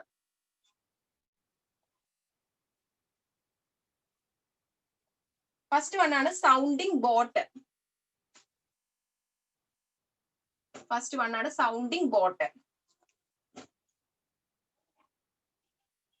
സൗണ്ടിങ് ബോട്ട് എന്ന് വെച്ചിട്ടുണ്ടെങ്കിൽ ഇങ്ങനെ ഒരു ബോട്ടാണ്. അതിന്റെ ബോട്ടം സർഫസിൽ ഇങ്ങനെ ഒരു ഓപ്പണിംഗ് പ്രൊവൈഡ് ചെയ്തിട്ടുണ്ടാവും.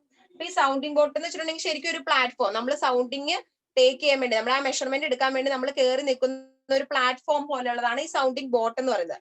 അപ്പൊ ആ സൗണ്ടിങ് ബോട്ടിന്റെ ബോട്ടത്തിലായിട്ട് ഇങ്ങനെ ഒരു ഓപ്പണിംഗ് ഉണ്ടാവും. ആ ഓപ്പണിങ്ങിന് പറയുന്ന പേരാണ് വെൽ. ഈ വെല്ലിക്കടെ അല്ലെങ്കിൽ ഈ ഓപ്പണിങ്ങിടെ നമ്മൾ ആ റോഡ് ഇറക്കിയിട്ടായിരിക്കും നമ്മൾ മെഷർമെന്റ് എടുക്കുന്നത്. നമ്മുടെ റേഞ്ചിങ് റോഡൊക്കെ ഇല്ലേ, അതുപോലെ അല്ലെങ്കിൽ നമ്മുടെ ലെവലിംഗ് സ്റ്റാഫ് ഒക്കെ ഇല്ലേ, അങ്ങനെ മെഷർമെന്റ് എഴുതിയ ഒരു സ്റ്റാഫ്, അതിന് പറയുന്ന പേരും പറയാം, ആ ഒരു സ്റ്റാഫ് അല്ലെങ്കിൽ അതിന് പറയുന്നത് സൗണ്ടിങ് റോഡ് എന്ന്. ആ റോഡ് ഇറക്കിയിട്ടാണ് നമ്മുടെ സൗണ്ടിങ് കാൽക്കുലേറ്റ് ചെയ്യുന്നത്. അപ്പൊ സൗണ്ടിങ് ബോട്ട് എന്ന് വെച്ചിട്ടുണ്ടെങ്കിൽ it's A platform for placing boat.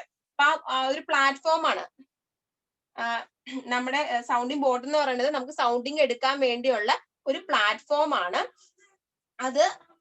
Rough water ബോഡിയുടെ കേസിലാണെങ്കിൽ റൗണ്ട് ഷേപ്പും, റഫ് വാട്ടർ ബോഡി ആണെങ്കിൽ അതിന്റെ ഷേപ്പ് എന്ന് പറയുന്നത് റൗണ്ട് ആണ്. റൗണ്ട് ഷേപ്ഡ് ആണ് ഈ ബോട്ടിന്റെ എന്ന് പറയുന്നത്. ഇനി സ്മൂത്ത് ആണെങ്കിലോ, സ്മൂത്ത് വാട്ടർ ബോഡി ആണെങ്കിൽ അതിന്റെ ഷേപ്പ് എന്ന് പറയുന്നത് ഫ്ലാറ്റ് എൻഡഡ് ആയിരിക്കും. ഫ്ലാറ്റ് എൻഡഡ് ബോട്ടിന്റെ ഷേപ്പ് ആട്ടോ, ഫ്ലാറ്റ് എൻഡഡ് ബോട്ട്സ് ആയിരിക്കും. സൗണ്ടിങ് ബോട്ടിൽ സൗണ്ടിങ് ബോട്ട് എന്ന് വെച്ചാൽ ഒരു പ്ലാറ്റ്ഫോം ആണ്. അതിന് ഓപ്പണിംഗ് കൊണ്ട് അതിന് ബെല്ല് എന്ന് പറയുന്നു. ഇനി റഫ് വാട്ടർ ബോഡിയുടെ കേസിൽ ആ ഒരു ബോട്ടിന്റെ ഷേപ്പ് റൗണ്ട് ഷേപ്പ് ആയിരിക്കും. ഓർത്തിരിക്കുക. സ്മൂത്ത് വാട്ടർ ബോഡിയുടെ കേസിൽ ആ ഒരു ബോട്ടിന്റെ ഷേപ്പ് ഫ്ലാറ്റ് എൻഡഡ് ബോട്ട്സ് ആയിരിക്കും യൂസ് ചെയ്യുന്നത്. അതാണ് സൗണ്ടിങ് ബോട്ട് എന്ന് പറയുന്നത്. അടുത്ത് നമ്മൾ പറഞ്ഞു ഈ സൗണ്ടിങ് ബോട്ടിന്റെ ആ ഓപ്പണിംഗിൽ ആ ബെല്ലിലൂടെ നമ്മളൊരു റോഡ് ഇറക്കി വിടുന്നു. അപ്പൊ അതിനെയാണ് സൗണ്ടിങ് റോഡ് എന്ന് പറയുന്നത്.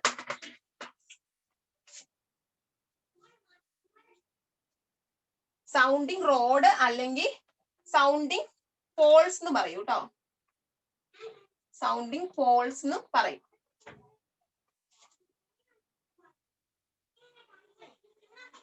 അപ്പൊ നമ്മുടെ ബോട്ട്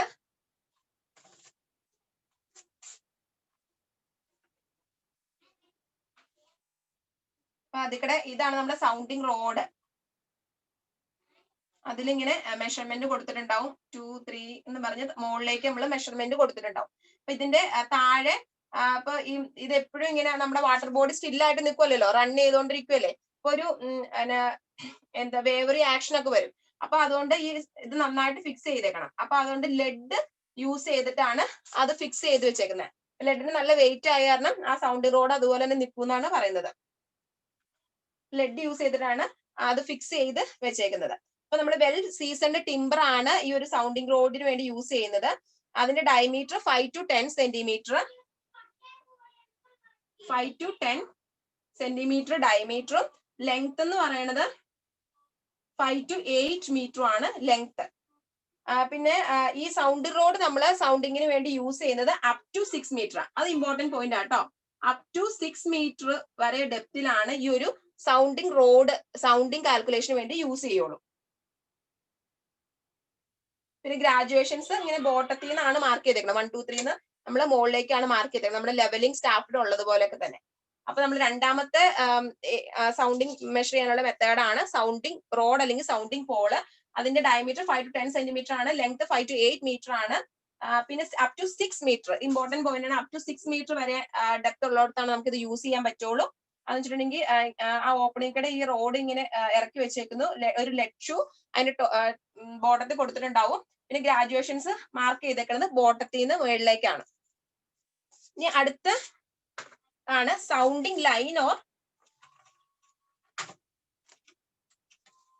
സൗണ്ടിങ് ലൈൻ അല്ലെങ്കിൽ ലെഡ് ലൈൻ. അത് യൂസ് ചെയ്ത് നമ്മൾ സൗണ്ടിങ് മെഷർ ചെയ്യാനുണ്ട്. സൗണ്ടിങ് ലൈൻ അല്ലെങ്കിൽ ലെഡ് ലൈൻ എന്ന് പറയും. അത് യൂസ് ചെയ്തിട്ടും സൗണ്ടിങ് മെഷർ ചെയ്യാറുണ്ട്. അതൊന്നുമില്ല, ഇതുപോലെ തന്നെ ഒരു ബോട്ടിന്റെ കേസിൽ നമ്മൾ ഇവിടുന്ന് ഒരു നല്ല ഹെമ്പ് അല്ലെങ്കിൽ നാച്ചുറൽ ഫൈബേഴ്സ്, നല്ല സ്ട്രോങ് ആയിട്ടുള്ള ഒരു റോപ്പ് പോലെ എന്ന് പറയാം. അപ്പൊ നാച്ചുറൽ അല്ലെങ്കിൽ ഹെമ്പ് ഫൈബേഴ്സ് ആണ് ഈ ഒരു റോപ്പായിട്ട് യൂസ് ചെയ്തേക്കുന്നത്. നല്ല സ്ട്രോങ് ആയിട്ടുള്ള നാച്ചുറൽ ഹെമ്പ് ഫൈബേഴ്സ് ആണ്, തൂക്ക് കയർ എന്നൊക്കെ പറയും. അതാണ് യൂസ് ചെയ്തേക്കുന്നത്. അതിന് ആ ഒരു ലൈനെയാണ് ലെഡ് ലൈൻ എന്ന് പറയുന്നത്. അതുകൊണ്ടാണ് ഇതിന് സൗണ്ടിങ് ലൈൻ അല്ലെങ്കിൽ ലെഡ് ലൈൻ എന്ന് പേര് വന്നേക്കുന്നത്. ഇതും നമ്മള് ഒരു ലെഡ് സിങ്കർ നമ്മൾ ഇതിന്റെ ബോട്ടത്തിൽ കൊടുത്തിട്ടുണ്ട്. അത് ആ വേവ് റിയാക്ഷനെ ഒക്കെ പ്രിവെന്റ് ചെയ്യാൻ വേണ്ടി ഒരു ലെഡ് സിങ്കർ പ്രൊവൈഡ് ചെയ്തിട്ടുണ്ടാവും. ഇതിന്റെ ഇതെന്ന് വെച്ചിട്ടുണ്ടെങ്കിൽ ഹെമ്പ് അല്ലെങ്കിൽ നാച്ചുറൽ ഫൈബേഴ്സ്, ചെയിനോ റോപ്സ് ഒക്കെയാണ് കൊടുക്കുന്നത്. ഇത് നമ്മൾ യൂസ് ചെയ്യുന്നത് എബവ് 6 മീറ്റർ. ഈ ഒരു പോയിന്റ് ആണ് ഇവിടെ ഓർത്തിരിക്കേണ്ടത്. എബവ് 6 മീറ്റർ ആണ് നമുക്ക് സൗണ്ടിങ് മെഷർ ചെയ്യണമെങ്കിൽ നമ്മൾ യൂസ് ചെയ്യുന്നതാണ് സൗണ്ടിങ് ലൈൻ അല്ലെങ്കിൽ ലെഡ് ലൈൻ. ആ ഒരു പോയിന്റ് ഓർത്തിരിക്കുക. പിന്നെ ഫൈബേഴ്സ്, നല്ല സ്ട്രോങ് ആയിട്ടുള്ള ചെയിൻ റോപ്പ് ഒക്കെയാണ് ആ ഒരു പ്രോസസ്സിന് വേണ്ടി യൂസ് ചെയ്തിരിക്കുന്നത്. ഇനി അടുത്തതാണ് sounding machine or weddles hand driven machine എന്ന് പറയുന്നത്. അടുത്ത സൗണ്ടിങ് നമ്മൾ മെഷർ ചെയ്യാൻ വേണ്ടി യൂസ് ചെയ്യുന്നതാണ് സൗണ്ടിങ് മെഷീൻ, അല്ലെങ്കിൽ അതിന്റെ പേരാണ് weddles hand driven machine. Weddles hand driven machine.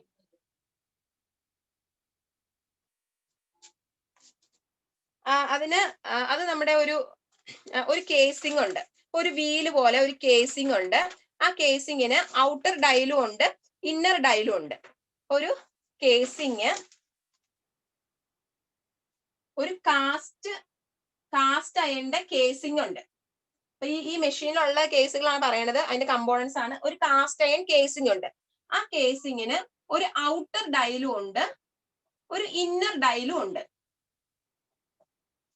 അപ്പൊ ഔട്ടർ ഡയലില് നമ്മൾ അതിന്റെ ഡെപ്ത് റെക്കോർഡ് ചെയ്തേക്കുന്നത് മീറ്ററിലാണ്, ഇന്നർ ഡയലില് സെന്റിമീറ്ററിലാണ് ആ ഒരു ഡെപ്ത് മാർക്ക് ചെയ്തേക്കുന്നത്. ഇത് നമ്മൾ യൂസ് ചെയ്യുന്ന എല്ലാം ആ ഒരു സൗണ്ടിങ് മെഷർ ചെയ്യാനുള്ള മെത്തേഡ് അല്ലെങ്കിൽ ആ ഒരു ഇൻസ്ട്രുമെന്റ് എവിടെയാണ്, എത്ര ഡെപ്തിലാണ് യൂസ് ചെയ്യണതെന്നാണ് മെയിൻ ആയിട്ട് പഠിച്ചു വെക്കേണ്ടത്. ഇത് യൂസ് ചെയ്യുന്നത് 30 to 40 മീറ്റർ ഡെപ്ത് ഉള്ള കേസിൽ. നമ്മളപ്പോ 6 മീറ്ററിൽ കുറവുള്ളിടത്താണ്, അപ് ടു 6 മീറ്റർ വരെ നമ്മൾ യൂസ് ചെയ്തായിരുന്നു സൗണ്ടിങ് റോഡ് ആയിരുന്നു. സൗണ്ടിങ് ലൈൻ നമ്മൾ എബവ് 6 മീറ്റർ ഡെപ്ത് ഉള്ളിടത്ത് യൂസ് ചെയ്തു. സൗണ്ടിങ് മെഷീൻ നമ്മൾ 30 to 40 മീറ്റർ ആ ഒരു ഡെപ്ത് റേഞ്ച് വരുന്നിടത്താണ് നമ്മൾ യൂസ് ചെയ്യുന്നത്.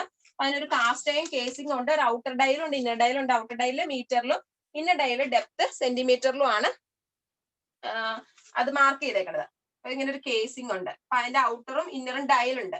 ഇനി ഇവിടെ നിന്ന് ഇങ്ങനെ നമ്മുടെ ഒരു പുള്ളീനെ ഓർത്ത് മതി. അപ്പം ഇങ്ങനെ ഇവിടെ നിന്ന് ഇങ്ങനെ റോപ്പ്, ഇത് നമ്മുടെ ഒരു ബോട്ടിലാണ് വെച്ചേക്കുന്നത് ഈ കേസിംഗ് ഒക്കെ. എന്നിട്ട് ഒരു റോപ്പ് ഈ കേസിംഗിന് താഴേക്ക് നമ്മുടെ മെഷർ ചെയ്യേണ്ട വാട്ടർ സർഫസിലേക്ക് ഇറക്കി വിട്ടേക്കുവാണ്.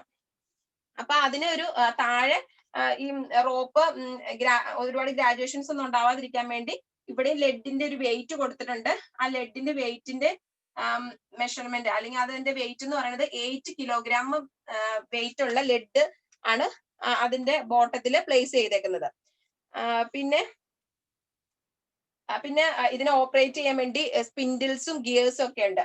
നമുക്ക് ഇതിന്റെ കരയിൽ നിന്ന് അല്ല ബോട്ടിൽ തന്നെ നമുക്ക് നിന്നുകൊണ്ട് അതിനെ നമുക്ക് ഇങ്ങനെ ഈ റോപ്പിനെ കൺട്രോൾ ഒക്കെ ചെയ്യണ്ടേ. അപ്പൊ അതിനു വേണ്ടി ഗിയേഴ്സ് ഒക്കെ പ്രൊവൈഡ് ചെയ്തിട്ടുണ്ട്. ഇതിൽ ഓർത്തിരിക്കേണ്ട പോയിന്റ്സ്, ഈ സൗണ്ട് മെഷീന്റെ വേറൊരു പേര് വെഡിൽസ് ഹാൻഡ് ഡ്രിവൺ മെഷീൻ. പിന്നെ കാസ്റ്റ് ആൻഡ് കേസിംഗ് ഉണ്ട്. പിന്നെ മെയിൻ ആയിട്ട് ഓർത്തിരിക്കേണ്ടത് 30 to 40 മീറ്റർ ആണ് ഡെപ്ത് നമ്മൾ മെഷർ ചെയ്യുന്നത്. ആ 2 പോയിന്റ്സ് ഓർത്തിരിക്കുക കേട്ടോ. ഇനി അടുത്തതാണ് ഫാത്തോമീറ്റർ അല്ലെങ്കിൽ എക്കോ സൗണ്ടർ. അടുത്ത സൗണ്ടിങ് മെത്തേഡ് അല്ലെങ്കിൽ സൗണ്ടിങ് മെഷർ ചെയ്യാൻ വേണ്ടി യൂസ് ചെയ്യുന്നതാണ് ഫാത്തോമീറ്റർ അല്ലെങ്കിൽ echo sounder. Fathometer or echo sounder. അപ്പൊ ഇവിടെ എങ്ങനെയാന്ന് വെച്ചിട്ടുണ്ടെങ്കിൽ നമ്മൾ EDM-ലൊക്കെ പറഞ്ഞ പോലെയാണ് മെഷർ ചെയ്യണത്. അപ്പൊ എക്കോ സൗണ്ടർ അപ്പം നമ്മുടെ ആ ബോട്ടിന്ന് അത് ഓപ്പറേറ്റ് ചെയ്യണമെങ്കിൽ ആ ഓപ്പറേറ്റ് ചെയ്യുന്ന സ്ഥലത്ത് നിന്ന് നമ്മളൊരു സെൻസറെ ട്രാൻസ്മിറ്റ് ചെയ്യും. അത് ചെന്ന് റിഫ്ലക്ട് ചെയ്ത് എപ്പോ ആ കരയിലേക്ക് തന്നെ വരും. നമ്മൾ എവിടുന്ന് റിഫ്ലക്ട് ചെയ്ത് അങ്ങോട്ട് തന്നെ വരും.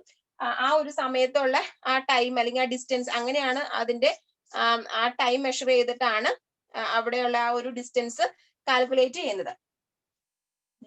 ഇത് എവിടെയാണ് യൂസ് ചെയ്യുന്നത് ഓർത്തിരിക്കുക. ഡെപ്ത് വളരെ കൂടുതലുണ്ട്, ഡെപ്ത് വെരി ഹൈ ഉള്ള കേസിലാണ് എക്കോ സൗണ്ടർ അല്ലെങ്കിൽ ഫാത്തോമീറ്റർ യൂസ് ചെയ്യുന്നത്. പിന്നെ അതുപോലെ തന്നെ എക്കോ പ്രോപ്പർട്ടി ആണ് ഇവിടുത്തെ പ്രോപ്പർട്ടി എന്ന് പറയുന്നത്, അല്ലെങ്കിൽ ആ ഒരു പ്രിൻസിപ്പിൾ എന്ന് പറയുന്നത് എക്കോ പ്രോപ്പർട്ടി ആണ്. നമ്മള് എ എന്ന് പറഞ്ഞ ഒരു പോയിന്റ്, ബി എന്ന് പറഞ്ഞ ഒരു പോയിന്റ്. അപ്പൊ എയിൽ ഒരു ട്രാൻസ്മിറ്റർ വെച്ചിട്ടുണ്ട്. അപ്പൊ എയിന്ന് നമ്മൾ ഇവിടുന്ന് ഒരു സോഴ്സ് കൊടുത്തിട്ട് നമ്മൾ ആ ട്രാൻസ്മിറ്ററിൽ നിന്ന് ട്രാൻസ്മിറ്റ് ചെയ്യുന്നു. എന്നിട്ട് ഈ ബോട്ടത്തിൽ ചെന്നിട്ട് അത് റിഫ്ലക്ട് ചെയ്ത് ഈ റിസീവറിൽ റിസീവ് ചെയ്യും.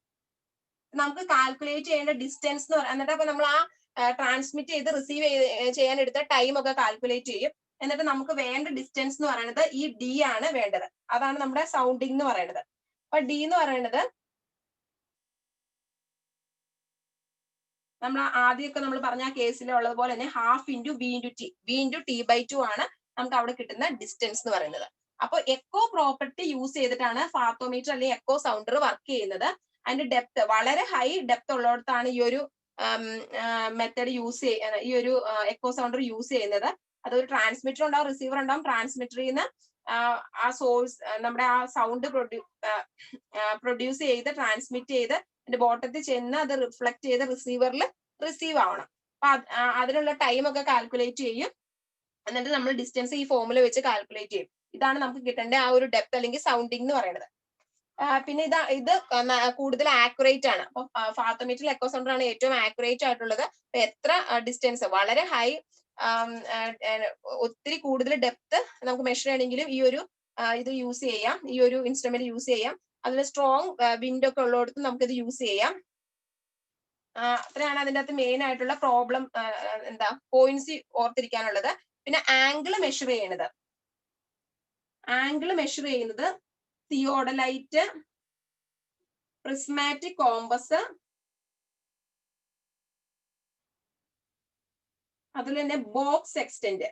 നമുക്ക് ഇവിടുത്തെ ആംഗിൾ മെഷർ ചെയ്യേണ്ടത് നമ്മൾ സൗണ്ടിങ്ങിന്റെ, ഇപ്പൊ ഫാത്തോമീറ്ററിന്റെ മാത്രമല്ല എല്ലാ കേസസിലും, സൗണ്ടിങ്ങിന്റെ എല്ലാ കേസസിലും ആംഗിൾ മെഷർ ചെയ്യണമെങ്കിൽ നമ്മൾ തിയോഡലൈറ്റും പ്രിസ്മാറ്റിക് കോമ്പസും ബോക്സ് എക്സ്റ്റെന്റും യൂസ് ചെയ്യാറുണ്ട്. പക്ഷെ ബോക്സ് എക്സ്റ്റെന്റ് ആണ് ഏറ്റവും ആക്യുറേറ്റ്, ഇമ്പോർട്ടന്റ് ആണ്. ബോക്സ് എക്സ്റ്റെന്റ് ആണ് ഏറ്റവും ആക്യുറേറ്റ്.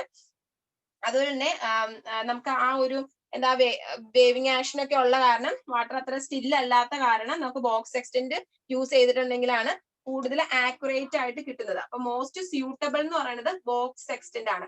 മറ്റത് രണ്ട് നമ്മൾ യൂസ് ചെയ്യാറില്ല. നമുക്ക് തിയോഡലൈറ്റും പ്രിസ്മാറ്റിക് കോമ്പസ് യൂസ് ചെയ്തും വേണമെങ്കിൽ ആംഗിൾ എടുക്കാം, പക്ഷെ അത് യൂസ് ചെയ്യാറില്ല. ബോക്സ് എക്സ്റ്റെന്റ് ആണ് മോസ്റ്റ് സ്യൂട്ടബിൾ ആയിട്ട് നമ്മൾ കൺസിഡർ ചെയ്യുന്നത്. പിന്നെ ഇതിന്റെ അഡ്വാൻറ്റേജ് എന്ന് വെച്ചിട്ടുണ്ടെങ്കിൽ, ഈ എക്കോ സൗണ്ടറിന്റെ അഡ്വാൻറ്റേജ് എന്ന് വെച്ചിട്ടുണ്ടെങ്കിൽ 7.5 സെന്റിമീറ്റർ ആക്യുറസിയിൽ നമുക്ക് ഈ ഒരു സൗണ്ടിങ് എന്ന് പറഞ്ഞ മെഷർമെന്റ് സൗണ്ടിങ് എടുക്കാൻ പറ്റും. അതുപോലെ തന്നെ ഓഷ്യൻ സൗണ്ടിങ്സിനൊക്കെ നമുക്ക് എക്കോ സൗണ്ടർ യൂസ് ചെയ്യാം. എത്രമാത്രം കറണ്ട് ഉണ്ടെങ്കിൽ പോലും നമുക്ക് യൂസ് ചെയ്യാം. അപ്പൊ നമുക്ക് സ്ട്രോങ് ആയിട്ട് ടൈറ്റ്സ് ഒക്കെ ഉണ്ടെങ്കിലും ഈ ഒരു മെത്തേഡ് അഡോപ്റ്റ് ചെയ്യാം. പിന്നെ കണ്ടിന്യൂസ് റെക്കോർഡ് ഓഫ് സൗണ്ടിങ്സ് ഇതിൽ നിന്ന് പോസിബിൾ ആണ്. പിന്നെ ചീപ്പാണ് എക്കോ സൗണ്ടർ അല്ലെങ്കിൽ ഫാത്തോമീറ്റർ എന്ന് പറയുന്നത്. അപ്പൊ ഈ പറഞ്ഞ സൗണ്ടിങ് ഇൻസ്ട്രുമെന്റിലെ ഏറ്റവും ഇമ്പോർട്ടന്റ് ഫാത്തോമീറ്റർ തന്നെയാണ് കേട്ടോ. അതിൽ നിന്ന് ക്വസ്റ്റ്യൻ ചോദിച്ചിട്ടുള്ളത്. സൗണ്ടിങ് അപ്പൊ നമ്മൾ ഹൈഡ്രോഗ്രാഫി സർവേയും പറഞ്ഞു, സൗണ്ടിങ് എന്താന്ന് പറഞ്ഞു. റേഞ്ച് ലൈനും ഷോർ ലൈനും, പെർപെൻഡിക്കുലർ ആണ്. റേഞ്ച് ലൈൻ എന്ന് പറയുന്നത്, റേഞ്ച് ലൈനിൽ കൂടെയാണ് നമ്മൾ സൗണ്ടിങ് എടുക്കുന്നത്. റേഞ്ച് ലൈൻ, ഓരോ റേഞ്ച് ലൈൻ എന്ന് പറയുന്നത് ഒരു റേഞ്ച് ലൈൻ മറ്റൊരു റേഞ്ച് ലൈനോട് പാരലൽ ആണ്. പിന്നെ സൗണ്ടിങ് മെത്തേഡ്, സൗണ്ടിങ് ബോട്ട്, അതിനൊരു ഓപ്പണിംഗ് ഉണ്ട്, വെല്ല്. അവിടെ നിന്നാണ് നമ്മൾ ആ റോഡൊക്കെ ഗ്രാജുവേറ്റ് ചെയ്ത് ഇടുന്നത്. പിന്നെ റഫ് വാട്ടർ ബോഡിക്ക് റൗണ്ട് എൻഡഡ് ബോട്ടും, സ്മൂത്ത് ആണെങ്കിൽ ഫ്ലാറ്റ് എൻഡഡും ആണ് യൂസ് ചെയ്യുന്നത്. പിന്നെ സൗണ്ടിങ് റോഡ് അല്ലെങ്കിൽ സൗണ്ടിങ് പോള് നമ്മൾ യൂസ് ചെയ്യാറുണ്ട്. അതിന്റെ ഡയമീറ്ററും ലെങ്ത് ഒക്കെ നോക്കുക. പിന്നെ സൗണ്ടിങ് ലൈൻ അല്ലെങ്കിൽ ലെഡ് ലൈൻ, അത് എബവ് 6 മീറ്റർ ഡെപ്തിലാണ് യൂസ് ചെയ്യുന്നത്. സൗണ്ടിങ് മെഷീൻ 30 to 40 മീറ്റർ ഡെപ്തിലാണ് യൂസ് ചെയ്യുന്നത്. ഏറ്റവും ആക്യുറേറ്റ് ആയിട്ടുള്ള ഫാത്തോമീറ്ററിലെ എക്കോ സൗണ്ടർ ആണ്. ഓഷ്യൻസിലൊക്കെ യൂസ് ചെയ്യുന്നത് അതാണ്. എത്ര സ്ട്രോങ് വിൻസ് ഉണ്ടെങ്കിലും ആക്യുറേറ്റ് ഉള്ള റീഡിംഗ് ഒക്കെ നമുക്ക് കിട്ടും. പിന്നെ അവിടെ പറഞ്ഞ അതിനൊരു ട്രാൻസ്മിറ്ററും ഒരു റെക്കോർഡിംഗ് യൂണിറ്റും പവർ യൂണിറ്റും റിസീവിംഗ് ഓസിലേറ്ററും, ഒരു ട്രാൻസ്മിറ്ററും റിസീവർ ഒക്കെ ഉണ്ട്. പിന്നെ ആംഗിൾ മെഷർ ചെയ്യുന്നത് സെക്സ്റ്റന്റ് യൂസ് ചെയ്തിട്ടാണ്. 7.5 സെന്റിമീറ്റർ ഒരു ആക്യുറസിയിൽ നമുക്ക് അവിടെ റീഡിംഗ് കിട്ടും. ഇനി ടൈറ്റ്സിൽ ഒരു ചെറിയ പോർഷൻ കൂടെ ഉണ്ട് ഇതില്, അതങ്ങനെ പറഞ്ഞ് നമുക്ക് നിർത്താം കേട്ടോ.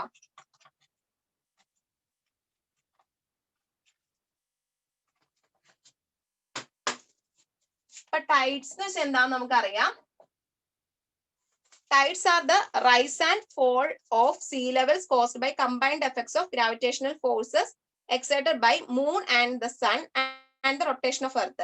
അപ്പം മൂണിന്റെയും സണ്ണിന്റെയും ഗ്രാവിറ്റേഷണൽ ഫോഴ്സ് മൂലം, അതുപോലെ എർത്തിന്റെ റൊട്ടേഷൻ മൂലം നമ്മുടെ സീ ലെവലില് ഒരു റൈസും ഫോളൊക്കെ ഉണ്ടാവും.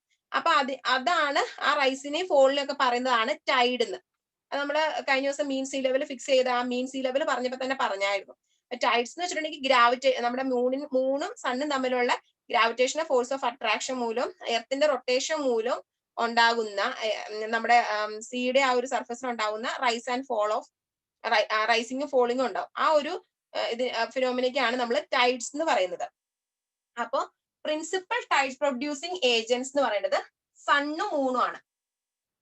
പ്രിൻസിപ്പൽ ടൈഡ് പ്രൊഡ്യൂസിങ് ഏജൻസ് എന്ന് പറയുന്നത് സണ്ണും മൂണും ആണ്.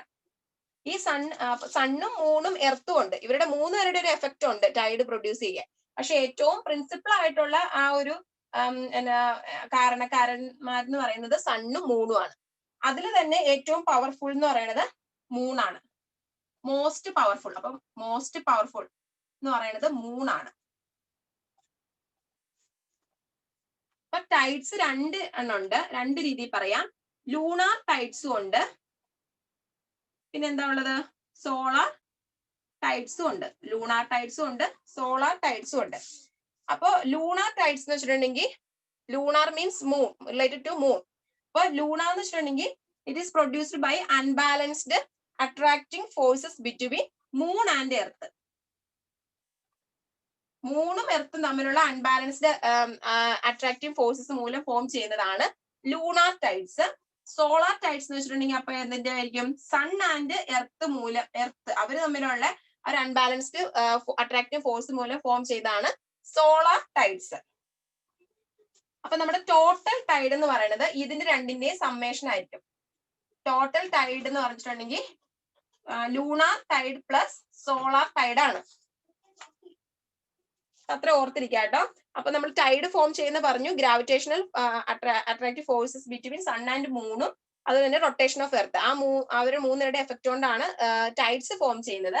അതിൽ തന്നെ സണ്ണിന് മൂണാണ് പ്രിൻസിപ്പൽ ടൈഡ് പ്രൊഡ്യൂസിങ് ഏജൻസ് എന്ന് പറയുന്നത്. അതിന് മോസ്റ്റ് പവർഫുൾ മൂണാണ്. ഇനി രണ്ട് ടൈഡ്സ് ഉണ്ട്, ലൂണാർ ടൈഡും സോളാർ ടൈഡും. Lunar tides it is produced by the attractive forces between moon and earth. Lunar moon ആയിട്ട് റിലേറ്റ് ചെയ്താണ്. അപ്പൊ മൂന്നും എർത്തും തമ്മിലുള്ള അട്രാക്റ്റീവ് ഫോഴ്സും. സോളാർ ടൈഡ് എന്ന് വെച്ചിട്ടുണ്ടെങ്കിൽ സണ്ണിന്റെയും എർത്തിന്റെയും തമ്മിലുള്ള അട്രാക്റ്റീവ് ഫോഴ്സസ് മൂലം ഫോം ചെയ്യുന്നതാണ്. ഇനി ഇതിന് രണ്ടിന്റെയും കൂടെ സമ്മേഷൻ ആണ് ടോട്ടൽ ടൈഡ് എന്ന് പറയുന്നത്. ഇനി ഒരു ഇയറില്, ഒരു മന്തില്, ഒരു മാസത്തില് 4 ടൈഡ്സ് ആണുള്ളത്. 2 സ്പ്രിംഗ് ടൈഡും 2 നീപ്പ് ടൈഡും. ഒരു മന്തില്, ഒരു മാസത്തില് 4 ടൈഡ്സ് ഉണ്ട്. ഏതൊക്കെയാ? 2 സ്പ്രിംഗ് ടൈഡും 2 നീപ്പ് ടൈഡും ഒരു മാസത്തില്. അപ്പൊ അങ്ങനത്തെ 12 മാസം ഉണ്ട്. അപ്പൊ ടോട്ടലി 24 സ്പ്രിംഗ് ടൈഡും ഉണ്ട്, 24 നീപ്പ് ടൈഡും ഉണ്ട്. 1 ഇയർ എന്ന് പറയുമ്പോ എത്രയുണ്ട്? 24 neap tide plus 24 spring tide ഉണ്ട് ഒരു വർഷത്തില്. അപ്പൊ ഇത് ഓർത്തിരിക്കുക കേട്ടോ. ഒരു മാസത്തിന് 4 ടൈഡ്സ് ഉണ്ട്, 2 സ്പ്രിങ്ങും 2 നീപ്പ് ടൈഡ്സും. അതിൽ സ്പ്രിംഗ് ടൈഡ്സ് ഒക്കർ ചെയ്യുന്നത് ന്യൂ മൂണും ഫുൾ മൂണും ഉള്ള ദിവസങ്ങളിലാണ് സ്പ്രിംഗ് ടൈഡ്സ് ഒക്കർ ചെയ്യുന്നത്. നീപ്പ് ടൈഡ് ഒക്കർ ചെയ്യുന്നത് ക്വാർട്ടർ മൂണുള്ള ദിവസങ്ങളിലാണ് നീപ്പ് ടൈഡ് ഒക്കർ ചെയ്യുന്നത്. അത് അത്ര ഇമ്പോർട്ടന്റ് പോയിന്റ് അല്ല. പക്ഷെ ഒരു മാസത്തിൽ 4 ടൈഡ്സ് ഉണ്ട്, 2 സ്പ്രിംഗ് ടൈഡ് 2 നീപ്പ് ടൈഡ് എന്ന് ഓർത്തിരിക്കാം. ഇനി സ്പ്രിംഗ് ടൈഡ് ഉണ്ടാവുന്നത്, സ്പ്രിംഗ് ടൈഡ് ഒക്കർ ചെയ്യുന്നത്, ഇത് നമ്മുടെ മൂൺ, എർത്ത്, അതുപോലെ സണ്ണ്. ഇവര് മൂന്നുപേരും ഒരു ലൈനിലാണെങ്കിൽ അങ്ങനെ ഫോം ചെയ്യുന്ന ടൈഡാണ് spring tide. Moon, earth and sun in 1 line. ഒരു ലൈനിലാണെങ്കിൽ ഫോം ചെയ്യുന്നതാണ് സ്പ്രിംഗ് ടൈഡ്. മൂണും എർത്തും സണ്ണും ഒരു ലൈനിലാണ് വരുന്നതെങ്കിൽ അങ്ങനെ ഫോം ചെയ്യുന്നതാണ് സ്പ്രിംഗ് ടൈഡ്. അപ്പൊ അവിടെയുള്ള ടോട്ടൽ ടൈഡ് നമ്മൾ പറഞ്ഞായിരുന്നു,